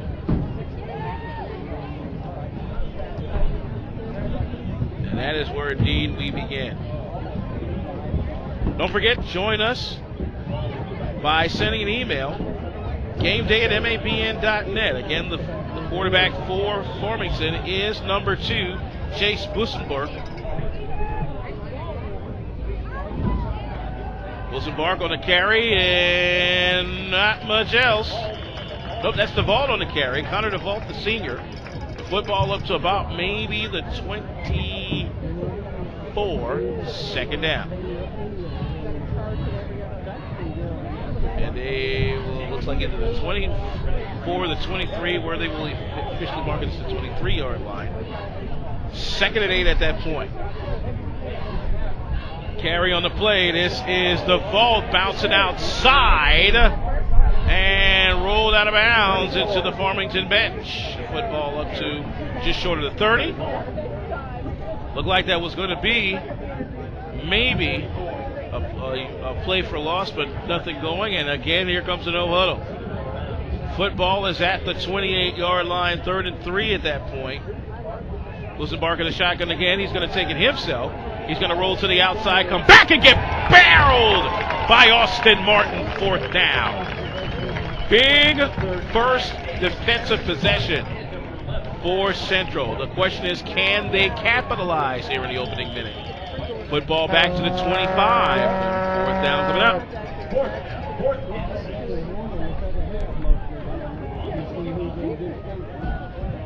Looks like it'll be DeVault back to punt. It'll be, looks like Cavanagh back to receive. It looks like it's the short one. And it's going to take a bit of a Farmington bounce. Roll to the 35. It's 34, 33. That's it. And that is where the Cape Central Tigers, under first-year coach Nathan Norman, will start the second half.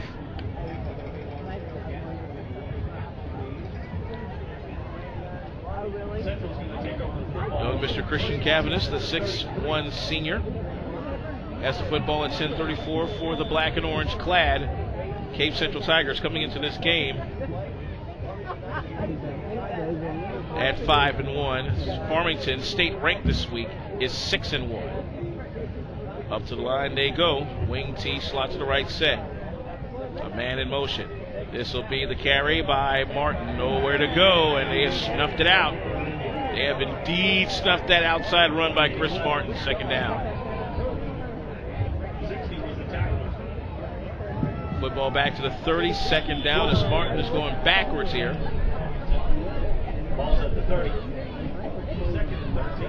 Quick look at the Auto Trim Design scoring summary. Farmington getting a Chase Busenberg 3-yard run after an 80-yard run by Chris Martin to start the game. Then Busenberg passes to Connor DeVault for 4 yards. Chris Martin then a 7-yard run to answer back. Connor DeVault with a 66-yard touchdown run on that. Play action. This is Mikey Jones carry on the play. And there's a fumble recovery. 1st down Farmington. Wow. The recovery by Kyle Warren. Just that quick. Oh, man. That's not good. Jones lost the football. It wound up in the hands of Kyle Warren. And the football is in Central territory at the 32-yard line. And this is not good news for the kids. Football with 9:22 and with short field, you know that Farmington can go to work and in a hurry. 9-10 and counting. Apparently the clock is running.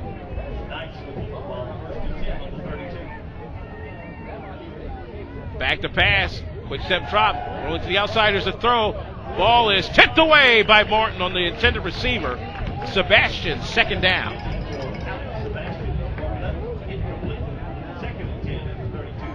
So Chris Martin makes up for losing yards by batting that football away. The modified no huddle from Farmington, you see there in the white with old gold and black helmets. 8:57 to go here for the third quarter. Rolling to the left, this is Bussenbark. He will take it himself, and he'll get that!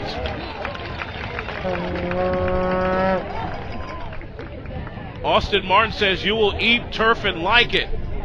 Third down.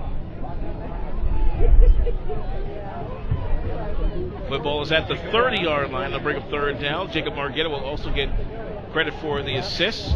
On third down this evening, Farmington is 3 for 7.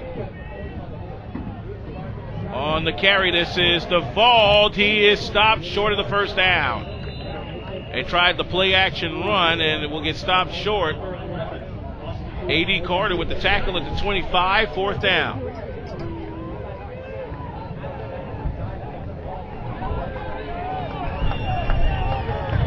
Fourth down, you know they're going to go for it. 4th and 3. Knights will go for it here. Coaches on the far sideline just trying to make sure they got everything set. Bunch trips to the far side, a receiver to the near side. A man in motion. This will be Bussenberg throwing to the outside. It looks like he stopped. The reception by number 81, Donovan, but no go. Big time stop on fourth down. They're going to stop Donovan short 1 yard. The football marked at the 24, only a 1 yard gain. So big fourth down stop by Central with 7:41, but they may have to go to the air here a bit. Clock stop with 7:41. Can the black and orange do something here? We'll see in just a moment.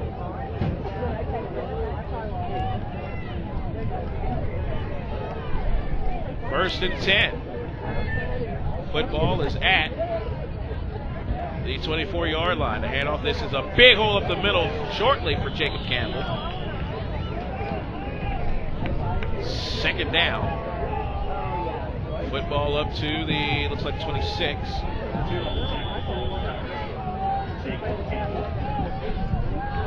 Second down and 8 at that point. Clock running with 7:21.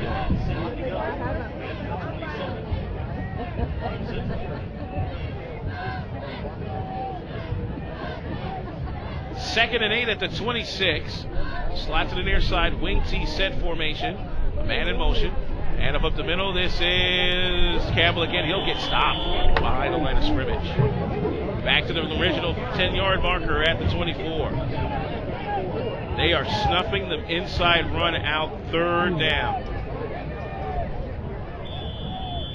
Cave Central with its third down, 6:44 to go. Central on third down this evening, just 2 for 8. The first possession of this second half. They fumbled the football, but were able to stop Farmington on downs. A man in motion is Mikey Jones. Third down, rolling to the outside. Looking a throw down the field. It is almost jumped that time by Sebastian. The intended receiver was Tate Jenkins, the senior. And that'll bring up fourth down. And another stop by Farmington.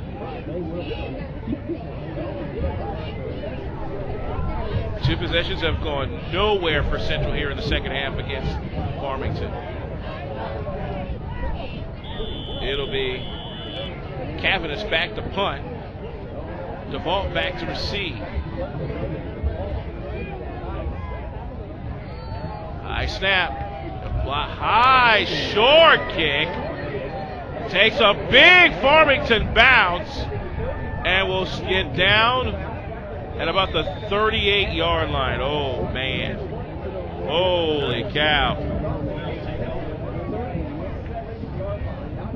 Nice field position as this portion of tonight's ball game brought to you by Southeast Health. Southeast Health, the difference is in how you're treated. That was a gnarly punt by Christian Cavins. Again, short field for Farmington. Bunch quads to the near side with a slot on the far side. Tay Jenkins guarding that far side for Cape Central. Nobody in the backfield blocking. Back to pass is Bussenbark. He will flag. It's going to come back. That's definitely going to come back as Martin stops Bussenbark at the 30, but that will come back in the backfield because of a hold on the Farmington Black Knights. First down again. The question is, they will mark it 10 from the spot of the foul, and this time it's at the 40, so more than likely the midfield stripe here.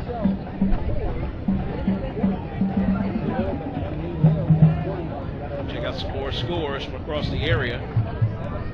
Chaffee, how about this? 28 all after being down 28-7. That's in the third quarter. And that's a key comeback by Chaffee, trying to get to their second straight playoff spot since being out of the limelight for almost 30 years. Meanwhile, back to action here. First and long at the 50-yard line. Bussenbark up. It is incomplete. That's going to be 15 up. Either pass interference or a hold on Tay Jenkins as they shot that one really quick.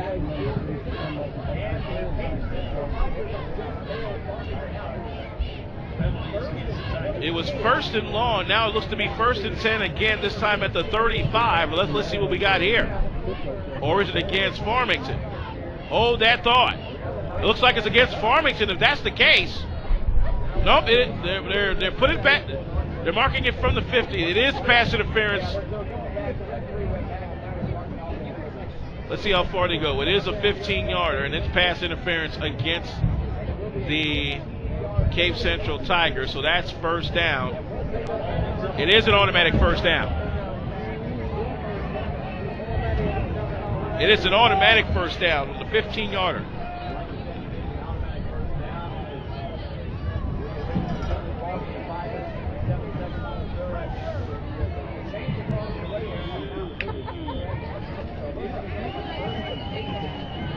So first and 10. As the chains finally decide to move, here comes Bussenbark up the middle. He will slip one, he will slip two, and almost get the first down. And where is that football at? Just short by Bussenbark. Just short about maybe a half football. Second down and about inches at the 1. At the 28-yard line, 5:51 to go. Top of the 6th inning, Cardinals up 4-1 on the Brewers in the NLCS. We'll give you an update on that one as much as we can. Will we get a measurement here? They may possibly measure this or not. And that is a no-go. Well, no, they are going to measure this.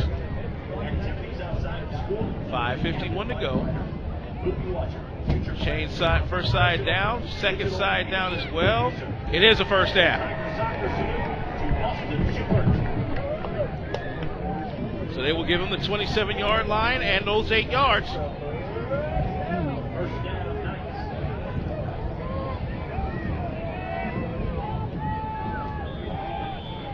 First and 10 at the 27 for the Farmington Knights as they have the bunch of quads to the near side. 3-step drop. Here comes a center step. And in the, oh, there's a sack. That's A.D. Carter on the tackle, or is that Rene Reyes? That is Rene Reyes, number 6, on the tackle for loss. They will say line of scrimmage. Second and 10 at the 27. Again, the bunch quads to the near side. The slot on the outside. Nobody blocking. 1 step, 2 step. The shot up the middle. That might be a tackle for loss. Reyes on the tackle.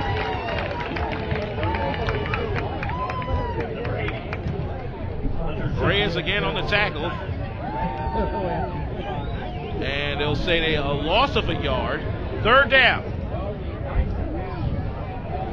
Football at the 28.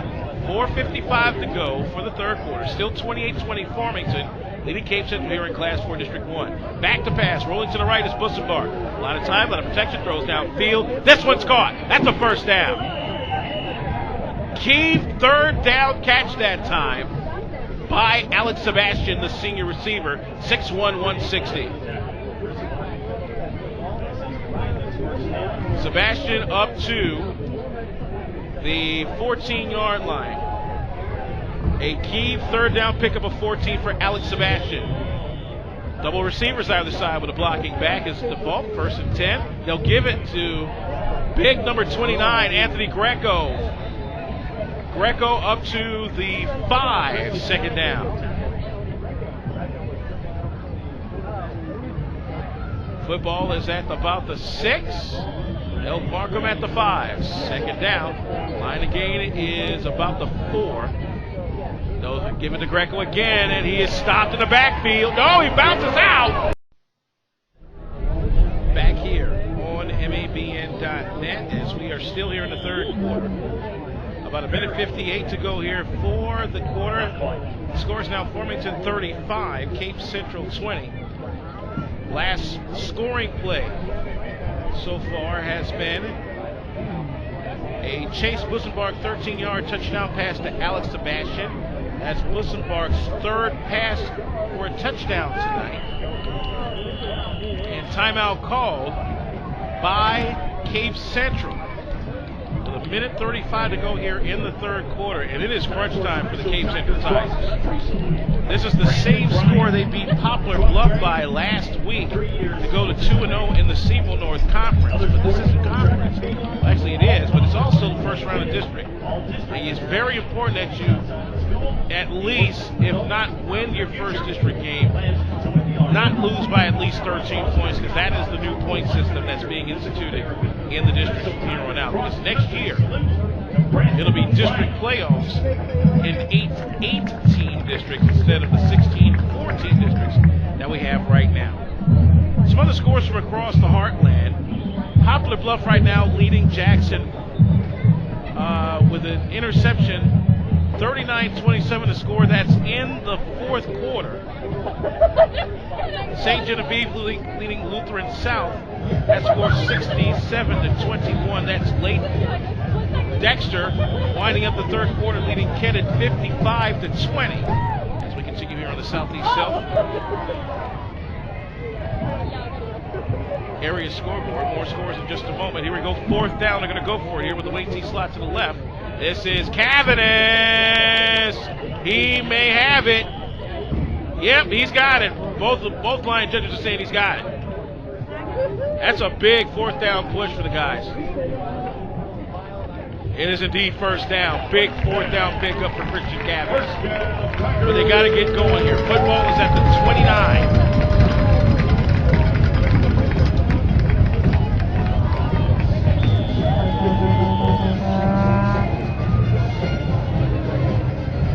First and 10 at that point. Cavanis under center, 1st and 10 at that point.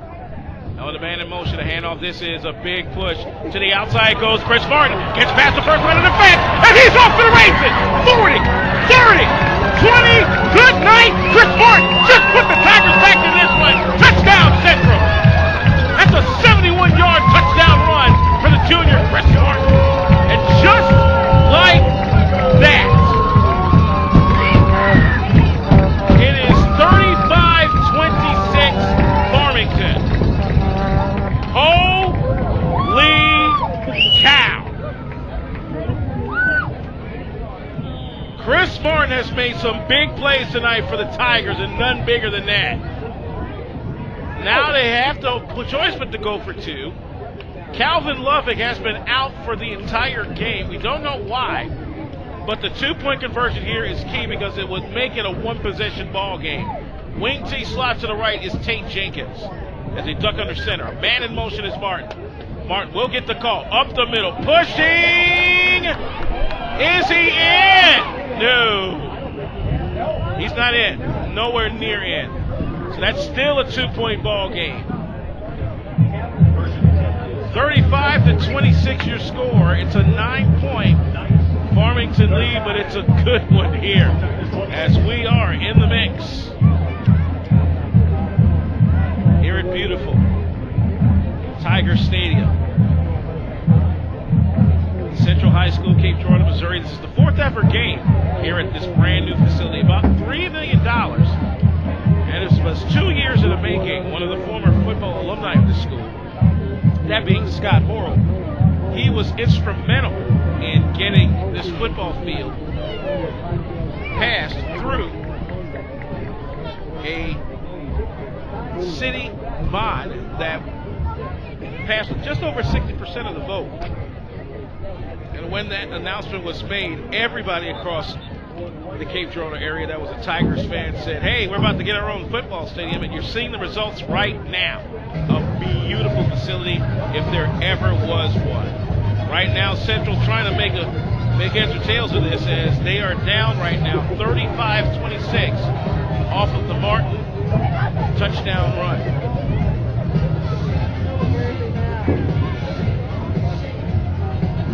Dennis Vincent II set the kick away. Connor DeVault company back to receive. Bottom of the 6th right now in the NLCS, still 4-1 St. Louis over. And now here's a onside kick that's picked up at the 40, and that's about it. The man picking up the kick was Bobby Hanna.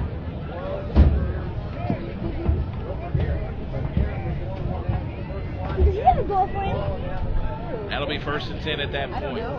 A minute and 1 to go here. Cape Central covering that last drive. 4 plays, 75 yards, 2:44 off the clock. They need to stop here big time. There you see Farmington in the white. That's Bussenberg on the carry. He'll hand off to Connor DeVault, going to the outside, slicing through, short gain, 2nd down.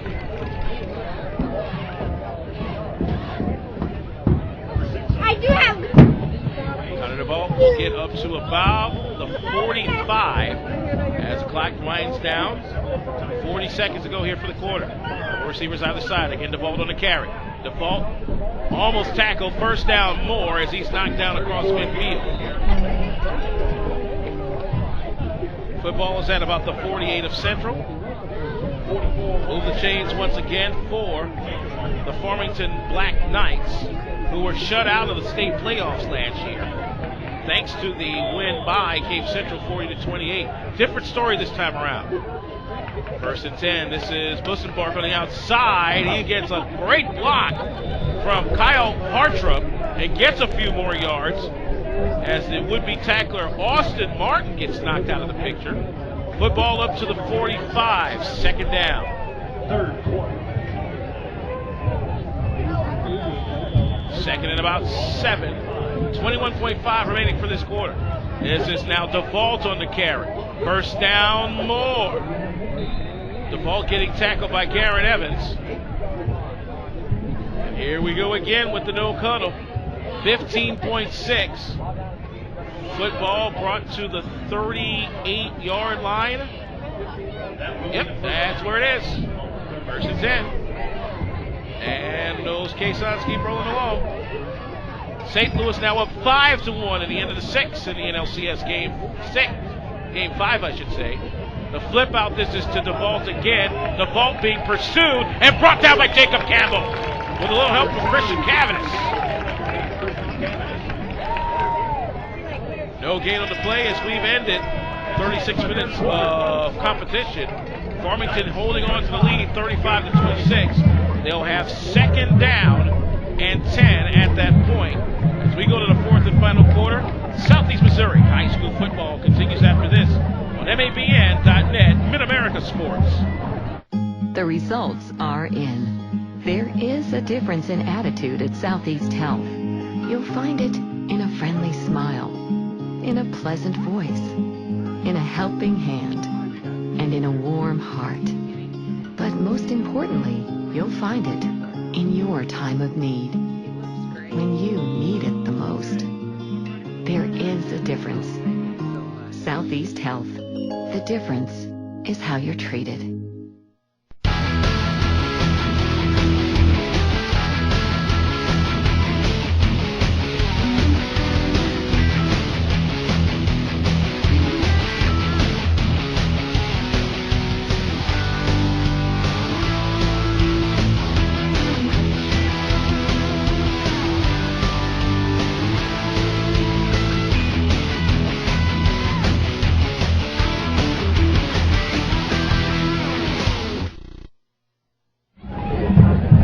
copyrighted broadcast of Mid-America Broadcasting Network may not be reproduced for any reason without express written consent.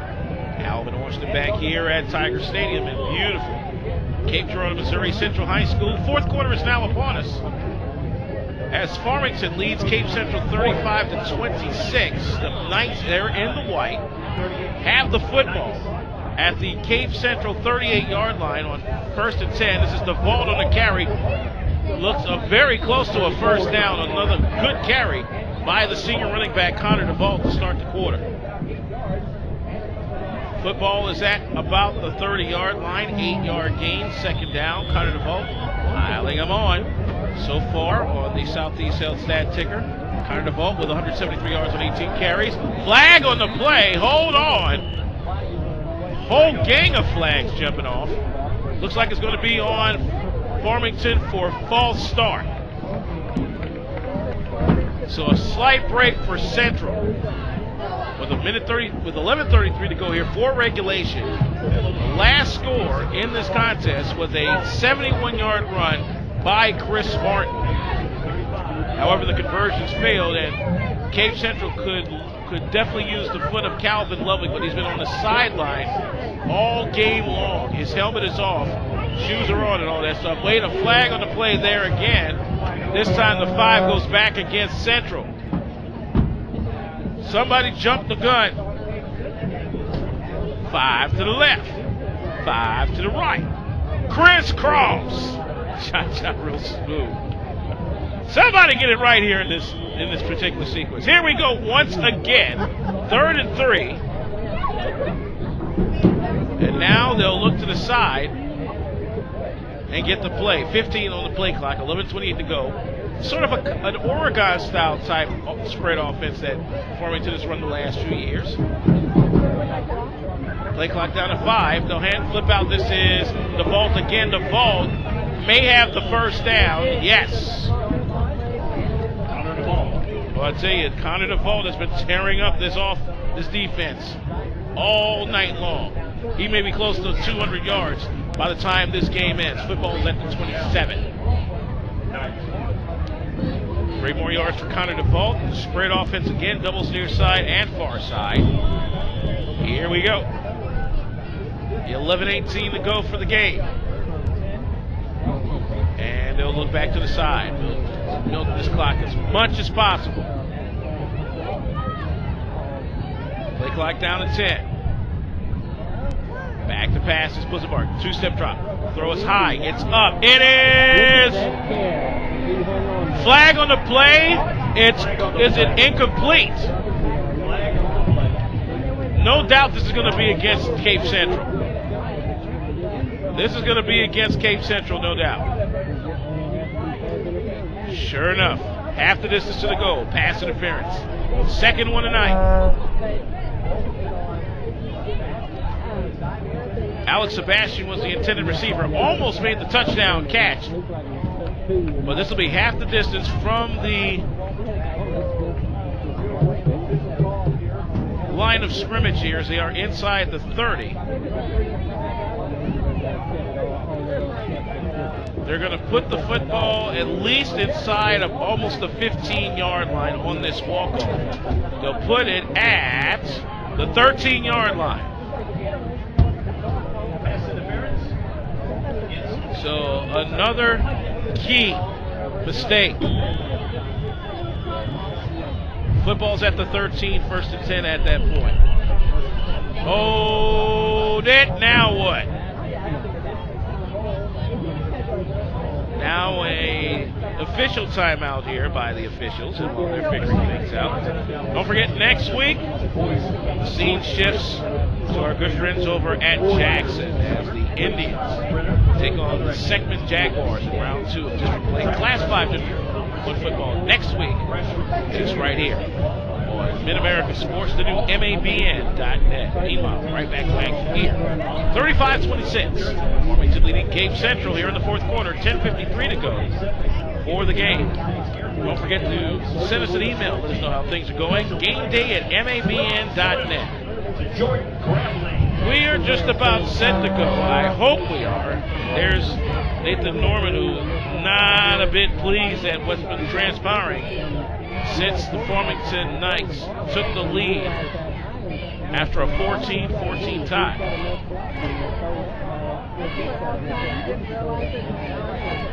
Now both coaches are being admonished for some really, really tough play in the middle of the trenches. And the Farmington coach not liking what he just saw. Wow. Whatever it was, both coaches are like, can we get this game going? All right, here we go. 10:53 remaining here for the quarter. And now, Nathan Norman trying to talk his way out of things here. Oh boy, we do have some interesting things going on. There we see Nathan Norman, the head coach of the Central Tigers, now talking with the official. And he's giving his 2 cents of what the heck is going on. Now we've got the umpire coming in giving his 2 cents. I mean, it is indeed broken down big time. I think Nathan Norman is doing something to slow things down a bit. I don't know why it is, but we'll keep it right here for right now as we'll update you on more scores across the area.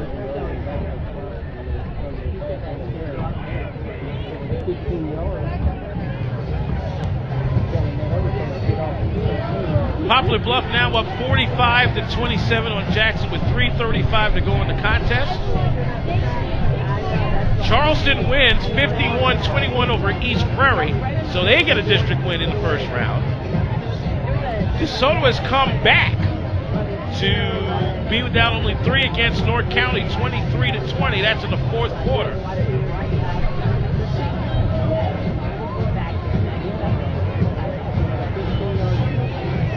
Looks like Chaffee is inching ever so close.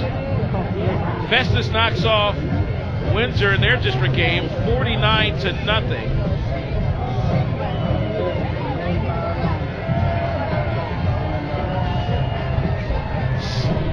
St. Genevieve knocks off Lutheran South 67-29, so they win their first district game of the year. Fredericktown leading New Madrid County late fourth, 36-14. All these scores coming across the Southeast Health area scoreboard. Back to action here finally from the 13-yard line. This is a carry by Connor DeVault pulling the pile and stopped short of the 5 with 10:45 to go here for the game. Connor DeVault, boy, say what you want about this kid. He has been the workhorse of this Farmington Knights club, the reason they are state ranked.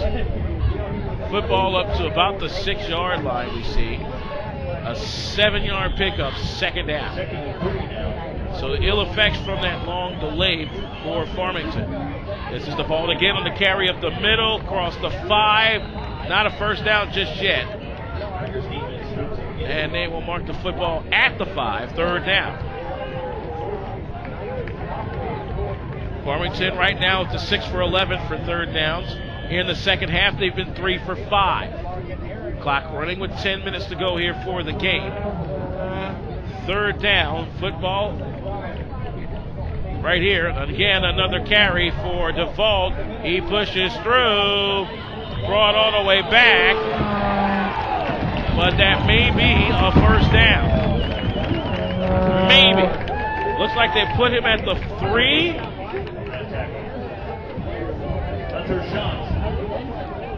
Did he get it?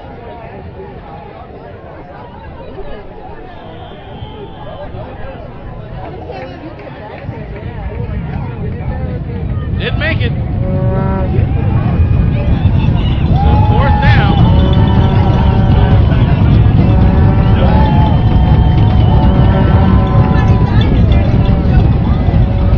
He'll give it up to himself. The ball is not in, but he does have the first down.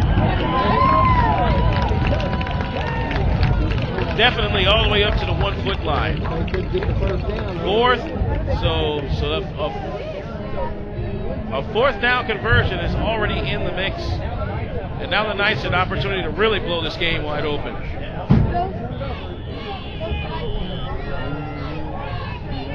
Football at the 1-yard line. DeVault is in the backfield. He'll get the direct snap. He'll dive.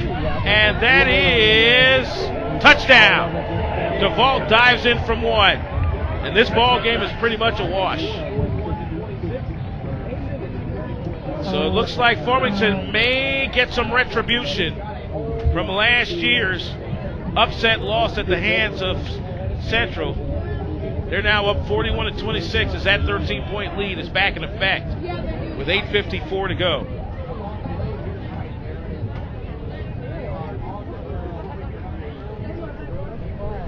And what doesn't bode well is the kick is up and good for young Mr. Connor DeVault. Central, if they go down at least 13 points, they've got Sykeston next week.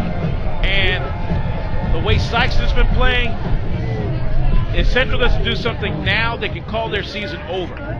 Because Sykeston isn't letting anybody in the back door. 42-6 is now the score. As since Central went up 8-0, Farmington has outscored Central 42-18. This has been one tough football game for Central if you're a Tigers fan. Let's check some other scores from across the area.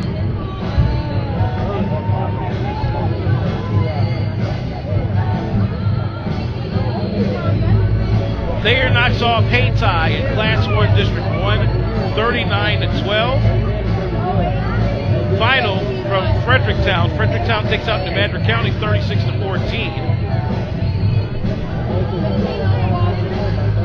Here we go. The Knights looking to take care of business here in Cape Girardeau, and they've done so quite well off the foot and just about everything else from young Mr. Connor DeVault, who's been pretty much everything to this ball club. Now the question is, can Central bring this deficit within 13 points before the end of the game? Kick is up and out of bounds.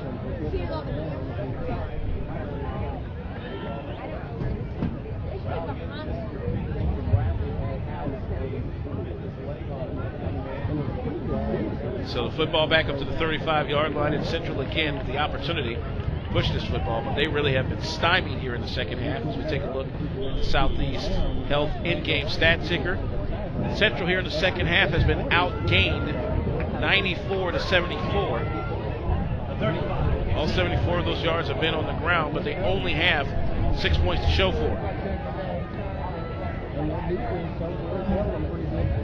Jackson now loses to Poplar Bluff 45-27, and now Mikey Jones stopped in the backfield, and that's been the difference all night long. It's been the adjustments on defense by Farmington as this rush offense has gone nowhere since an 8-0 lead. Since that, the best Central has done was 14 all. Football back to the 33. That's a loss of 2, second down. Again, Fredericktown knocks off New Madrid County Central 36-14. Poplar Bluff knocks off Jackson 45-27. That's after being down 20-14 at the break. 4 wide shotgun. This is Cavanis on the carry. Cavanis to the outside, cuts back in, up across the line of scrimmage, +1. This has not been a good night at all for the running game of Central to save a few long touchdown runs. Football at the 37. 4 yards for Cavanis. It'll be 3rd down and 8. Central here on 3rd downs in the second half have been 1 for 2. They've turned the ball over once as well. 3rd and 9, double receivers either side. Back to run to the outside. This goes Cavanis again. Nothing. 4th down. Wow. I got to tip my hat off to Farmington. They really stepped up this year. Because whatever Central was able to do last year, they have done squat this year against the Farmington Knights. 1 yard on the game, 4th and 7. Looks like they'll punt. Chaffee down a touchdown. with 2:53 left in the game as they try to get their first one. High snap. Here comes a kick, a punt, almost a block. Good punt. This will go inside to the 10. Rolling. 4, 3 to the 2. Put it right there.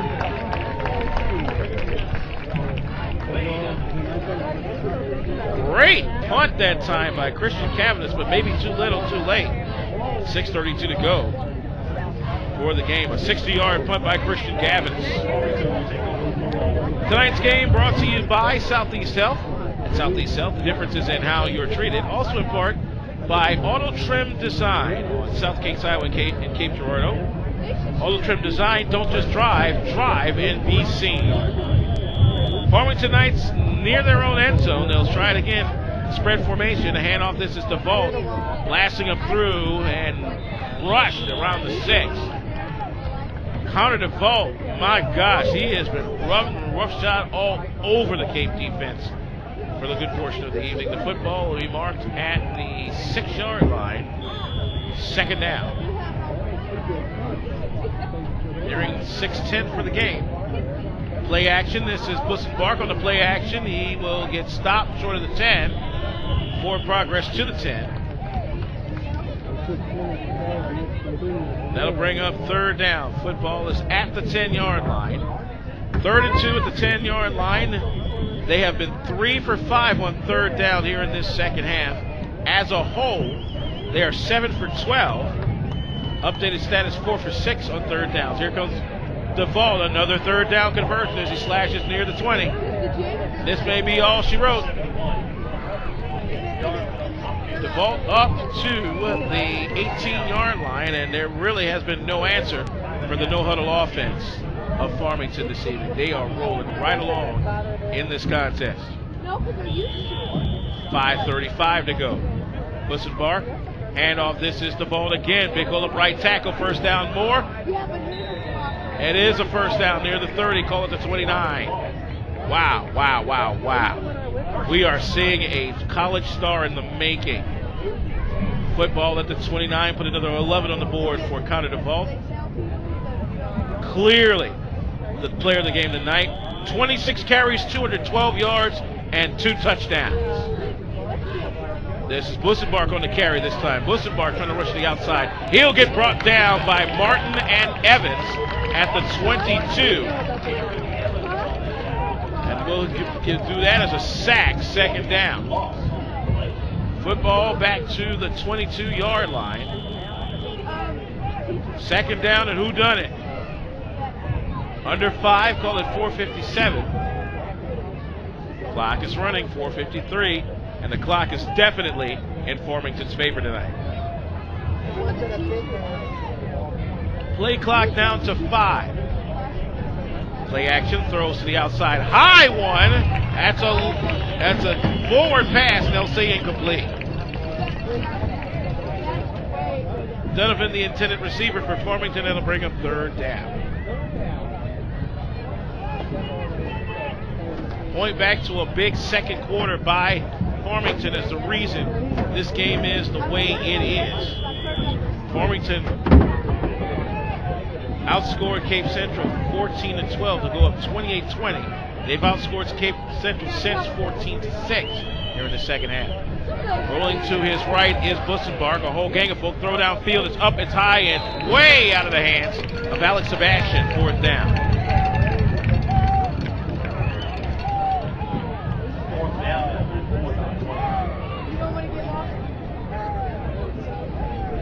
And so now the punting unit is out.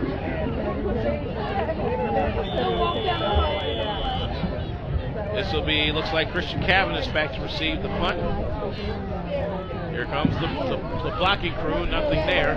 A fair catch for Cavanis at the 49. Now the question is, can Central move the ball and make this score a little bit more respectable? 51 yards and 4 minutes 31 seconds stand between Central and, I guess you could say, a respectable loss, but nonetheless a loss here in the district. were thinking about having like a lobby downstairs. We're going to do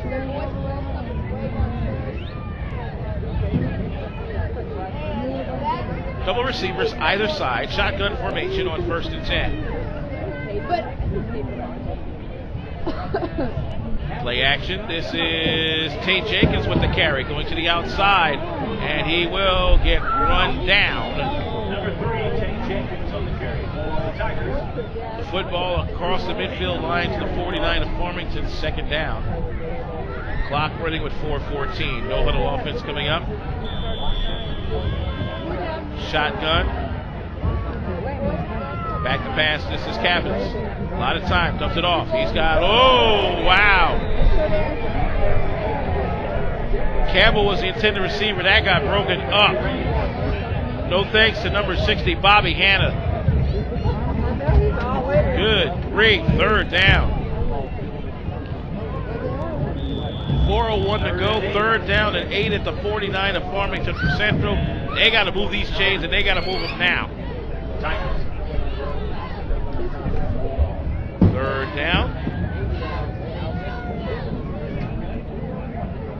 Shotgun again, doubles either side. Back to pass is Cavins. Rush is coming. High up, looking. It is nearly intercepted. And we're looking for Garrett Evans and nowhere to go. Kyle Warren almost picking him up a pickoff. And that'll bring up 4th down. Update from the National League Championship Series. Top of the 8th. St. Louis 5, Milwaukee 1.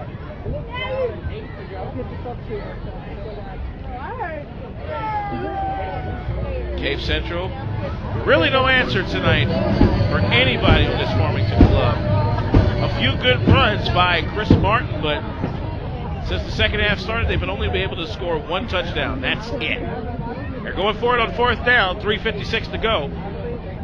Here's the throw across the middle. Wow. Jacob Campbell couldn't even come up with it. Ball turnover on downs.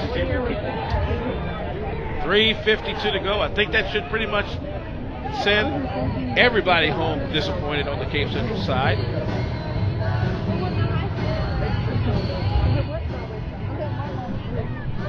Next Friday night, Cape Central travels to Sikeston in the 2nd round of district play. And that's not going to be an easy task because it's at Sikeston. Farmington will take on Perryville in their next game, and considering what Sikeston did to Perryville, you pretty much put Farmington into the mix for the district championship in week 10. Here comes Connor DeVault, moving, running, shaking, baking, down inside, and they're just not even able to put this big kid down. Football at the 27-yard line. Golly. Connor DeVault is your Southeast Health player of the game, over 200 yards with 2 scores. This game is done in a hurry. Put another 24 on the board for the senior running back, Connor DeVault. Good game by him, young man. Oh, wow, almost a flag. Yep, there it is. It gets worse for the Cape Central Tigers. Another encroachment penalty.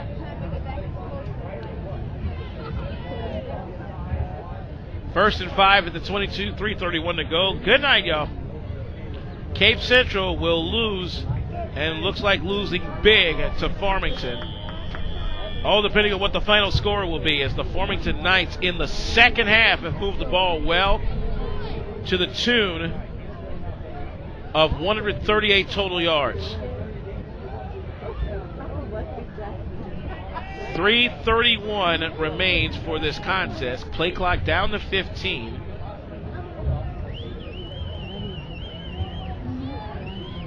Wilson Bark in the shotgun. Play action, he'll throw to the outside. He's got Donovan.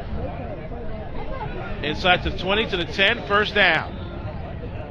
Make that Hartrup. Hartrup on the catch. Football down to the 11-yard line. Hartrup picks up 11 on the catch, 3:20 and counting. 1st and 10, red zone opportunity again for the Knights, and now they'll look to the side once again to milk as much clock as they can. This will be the first ever loss by the Cape Central Tigers on their home field. And a very tough opponent came through and showed why they are state ranked, and that is the Class 4, number 10, Farmington Black Knights. Flip out, this is DeVault. Oh boy, big first down more. Still dragging folk. Still on his feet, and they say, okay. The Cape Central Tigers look like they are a whooped team. Wow. Connor DeVault did what he came to do, and that's just run. They're going to say Greco was on that carry by chance. Football is at the 4-yard line. That's a pickup of 7. 2nd and 3 at that point. Wilson-Bark in the gun with 15 on the play clock. 2:15 to go for this one.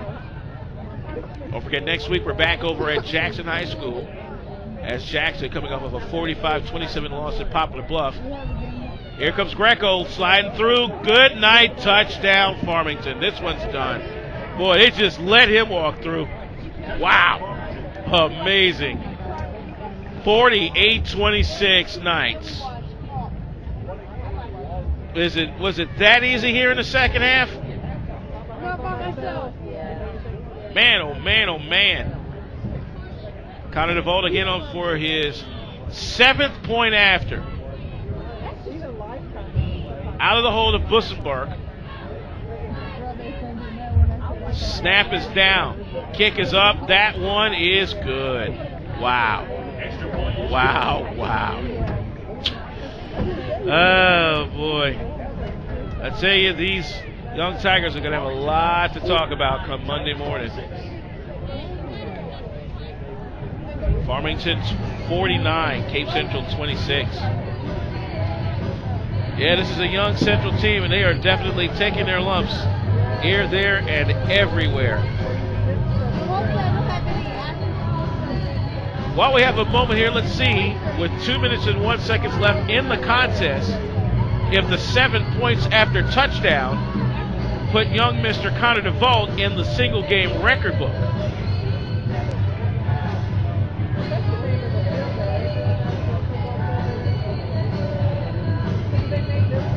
And he is just short by 1. 49-26 with 2:01 to go here for the competition.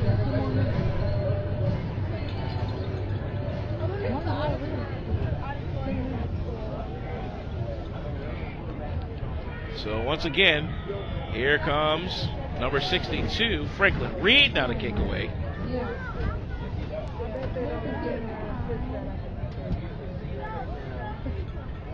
Here comes the kick. It's high, it's long, it's back, and it's fielded at about the 15-yard line. Here comes Mikey Jones, rumbling through, still going to the 40.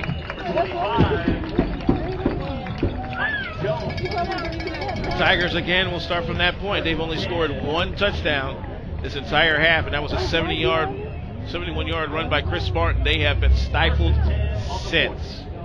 This ball game is toast.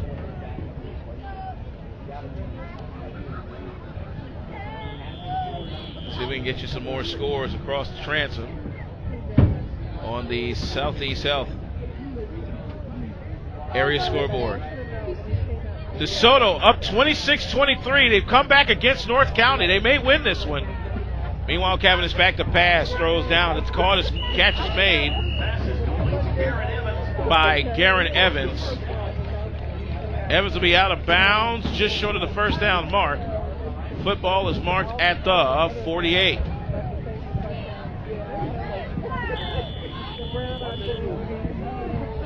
$149 for this one, folks. It is a done deal. Farmington will walk away with its 7th win of the year. Central will drop to 5-2 here in Week 8. Cabinet's 2-step drop, throws to the outside. Flag on the play. Hold on. Jacob Borboom, the intended target, but the question is, was there illegal contact before that? Flag thrown just around the line of scrimmage. And let's see what the call is here. An eligible man downfield against Central. Wow, when it rains, it pours. So do they want to push him back 5, or do they want to keep the play? 1:45 to go here in this one. Looks like they're going to go. So what was 2nd and 1 will now be 2nd and 6 on the ineligible receiver downfield penalty.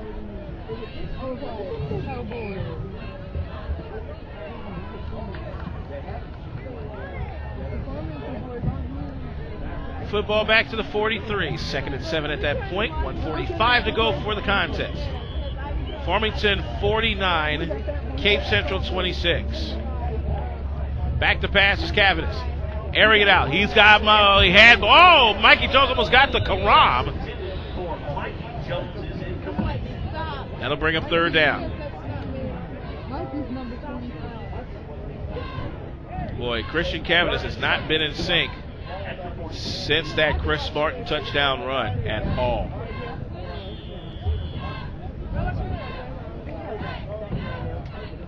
$1:35 to go in this one.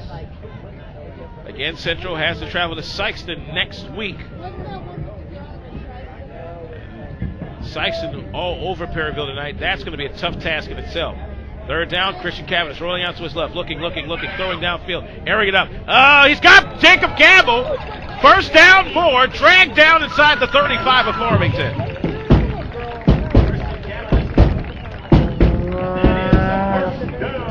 Oh, some light at the end of the tunnel for the Cape Central Tigers.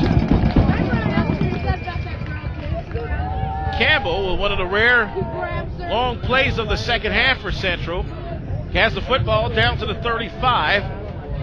Give 22 to the junior receiver on that 3rd down conversion.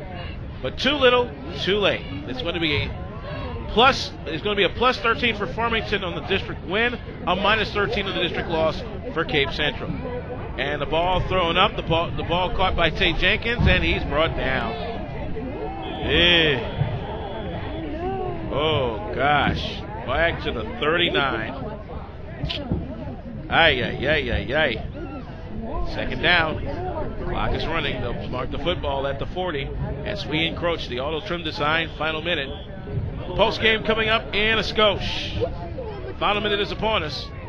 Doubles either side. Let's see if they can make a score here before the end of the game. Low snap, back to pass is Cavanis.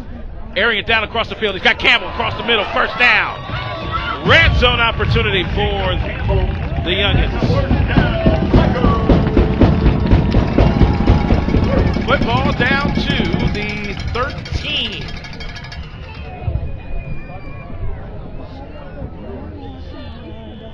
Central St. Louis still up 5-1 on the Brewers. That's in the 8th inning now.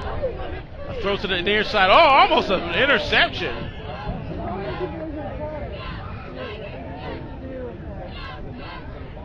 Ball broken up. That looks to be number 41, Wade Patterson on the breakup.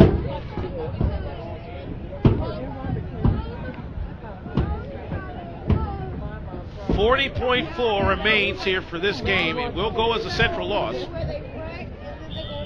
They'll drop to 5-2, but more importantly, they'll drop 0-1 in district play and a minus 13 differential.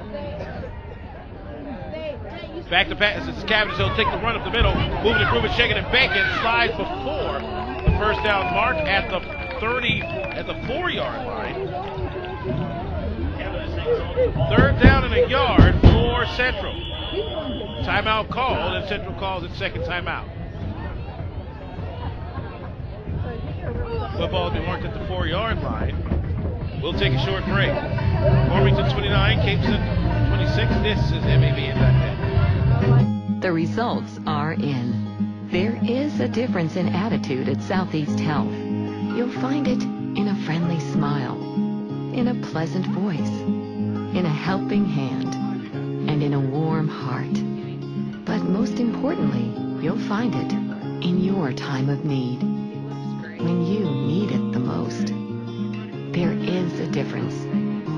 Southeast Health. The difference is how you're treated.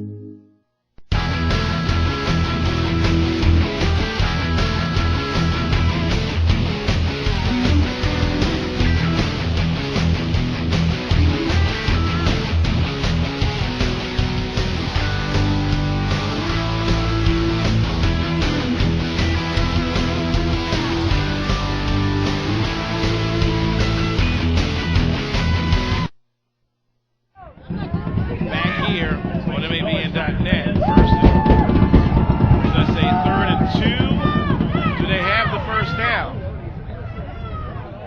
see where the marking is. They'll say no. 4th down coming up for Tigers. They'll take their final timeout. They're going to say no gain.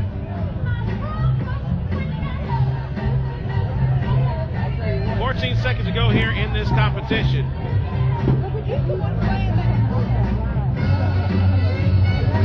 As the moon is shining bright, but not for the Cape Central Tigers,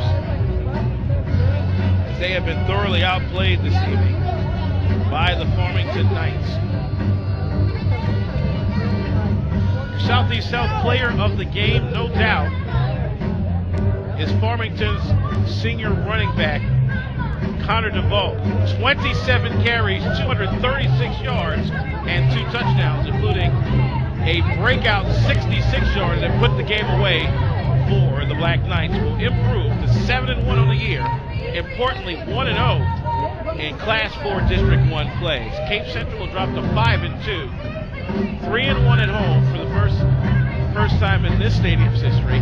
More importantly, 0-1 in Class 4 District 1, with a date at Sykeston next Friday night looming in the distance, and it's not going to be the easiest thing in the world. Central needed to play their best in this game, and the second half just was not working for them.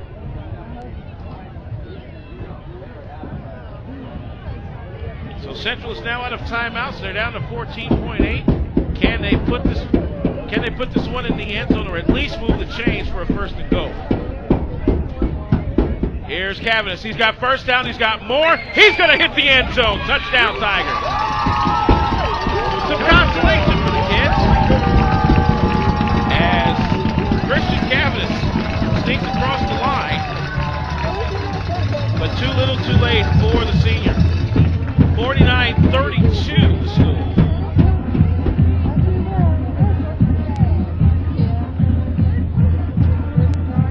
Christian Cavanis picks up his 7th rushing touchdown of the year with that score. 2-point conversion coming up with 9 seconds remaining. Martin is the fullback. Play action. This is Cavanis rolling out to his left, looking for Austin Martin. He's got him. That 2-piece is good. 9.9 seconds remaining here in the competition. 49-34 your score, as Cape Central closes within 15, but too little and way too late. We bring it back here to District Central. Alvin Washington here. Glad you come along here for this contest. And I tell you, you gotta love the way Connor DeVault played this evening. Just straight ahead running, keeping the feet moving, and that's what you want out of a good running back. Just keep the feet moving. You never know what happens. And he got 2 touchdowns tonight, over 230 yards on 28 carries. What can you say about Connor DeVault? He is our Southeast Health player of the game. And these young Cape Central Tigers have a lot to learn from this Farmington Ball Club. As we come back to play, let's take a look at some other scores from across the area. DeSoto knocks off North County 26-23. Big comeback win for DeSoto.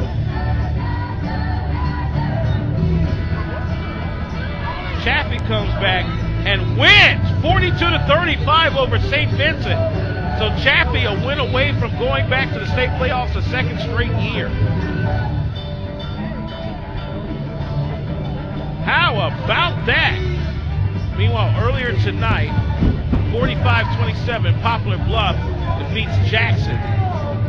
Sykeston wins 58-0 over Perryville. And that's who Cape Central plays next. Farmington will take on Perryville in the other Class 4 District 1 game. Charleston won 52-21 over East Prairie. That's a big first win for Charleston in their district run. Here we go. The kick is an onside kick. It's a hot potato, and that's going to do it. That will do it. 1st and 10. Nice. Great play tonight by Farmington as they really outshined in the second half. Looking at the statistics In the second half, Farmington outgained Cape Central when it counted, 160 to 135, 121 of those on the ground. For the game, Farmington outgained Cape Central 455 to 350, 286 of those on the ground. As they are now in victory formation, that'll do it. That indeed will do it. The horn sounds. This game is over, and it's a loss for the Cape Central Tigers, who lose this one 49 to 34 against the Farmington Black Knights. Farmington now with a 7-1 record on the year. They are 1-0 in Class 4 District 1. They'll take on Perryville next week, and no doubt they will probably clinch a playoff berth there. Meanwhile, Cape Central has got to hope they can turn the tide against Sykeston, because they are now down 0-1 and a negative 13 in their district run. Again, the final from Central High. Farmington 49, Cape Central 34. The Auto Trim Design postgame report is on the other side of these messages. This is Southeast Missouri High School Football on MABN.net, Mid-America Sports. The results are in. There is a difference in attitude at Southeast Health. You'll find it in a friendly smile, in a pleasant voice, in a helping hand, and in a warm heart. But most importantly, you'll find it in your time of need, when you need it the most. There is a difference. Southeast Health. The difference is how you're treated. Coming home can be hard if you're a veteran of Iraq or Afghanistan. You may feel like you're all alone, but you're not alone. At IAVA.org, your fellow vets are all around you.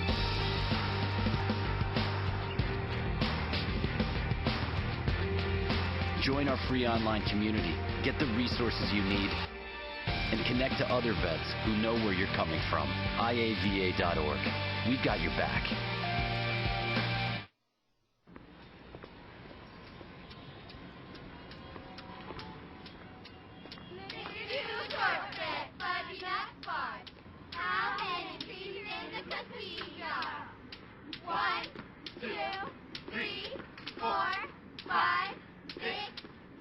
The smallest moments can have the biggest impact on a child's life. Take time to be a dad today.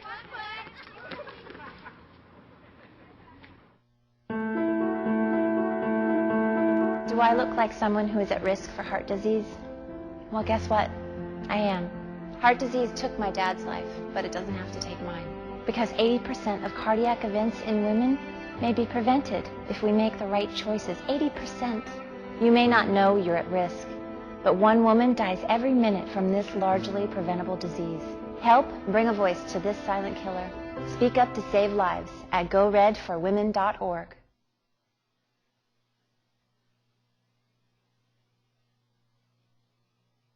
The results are in.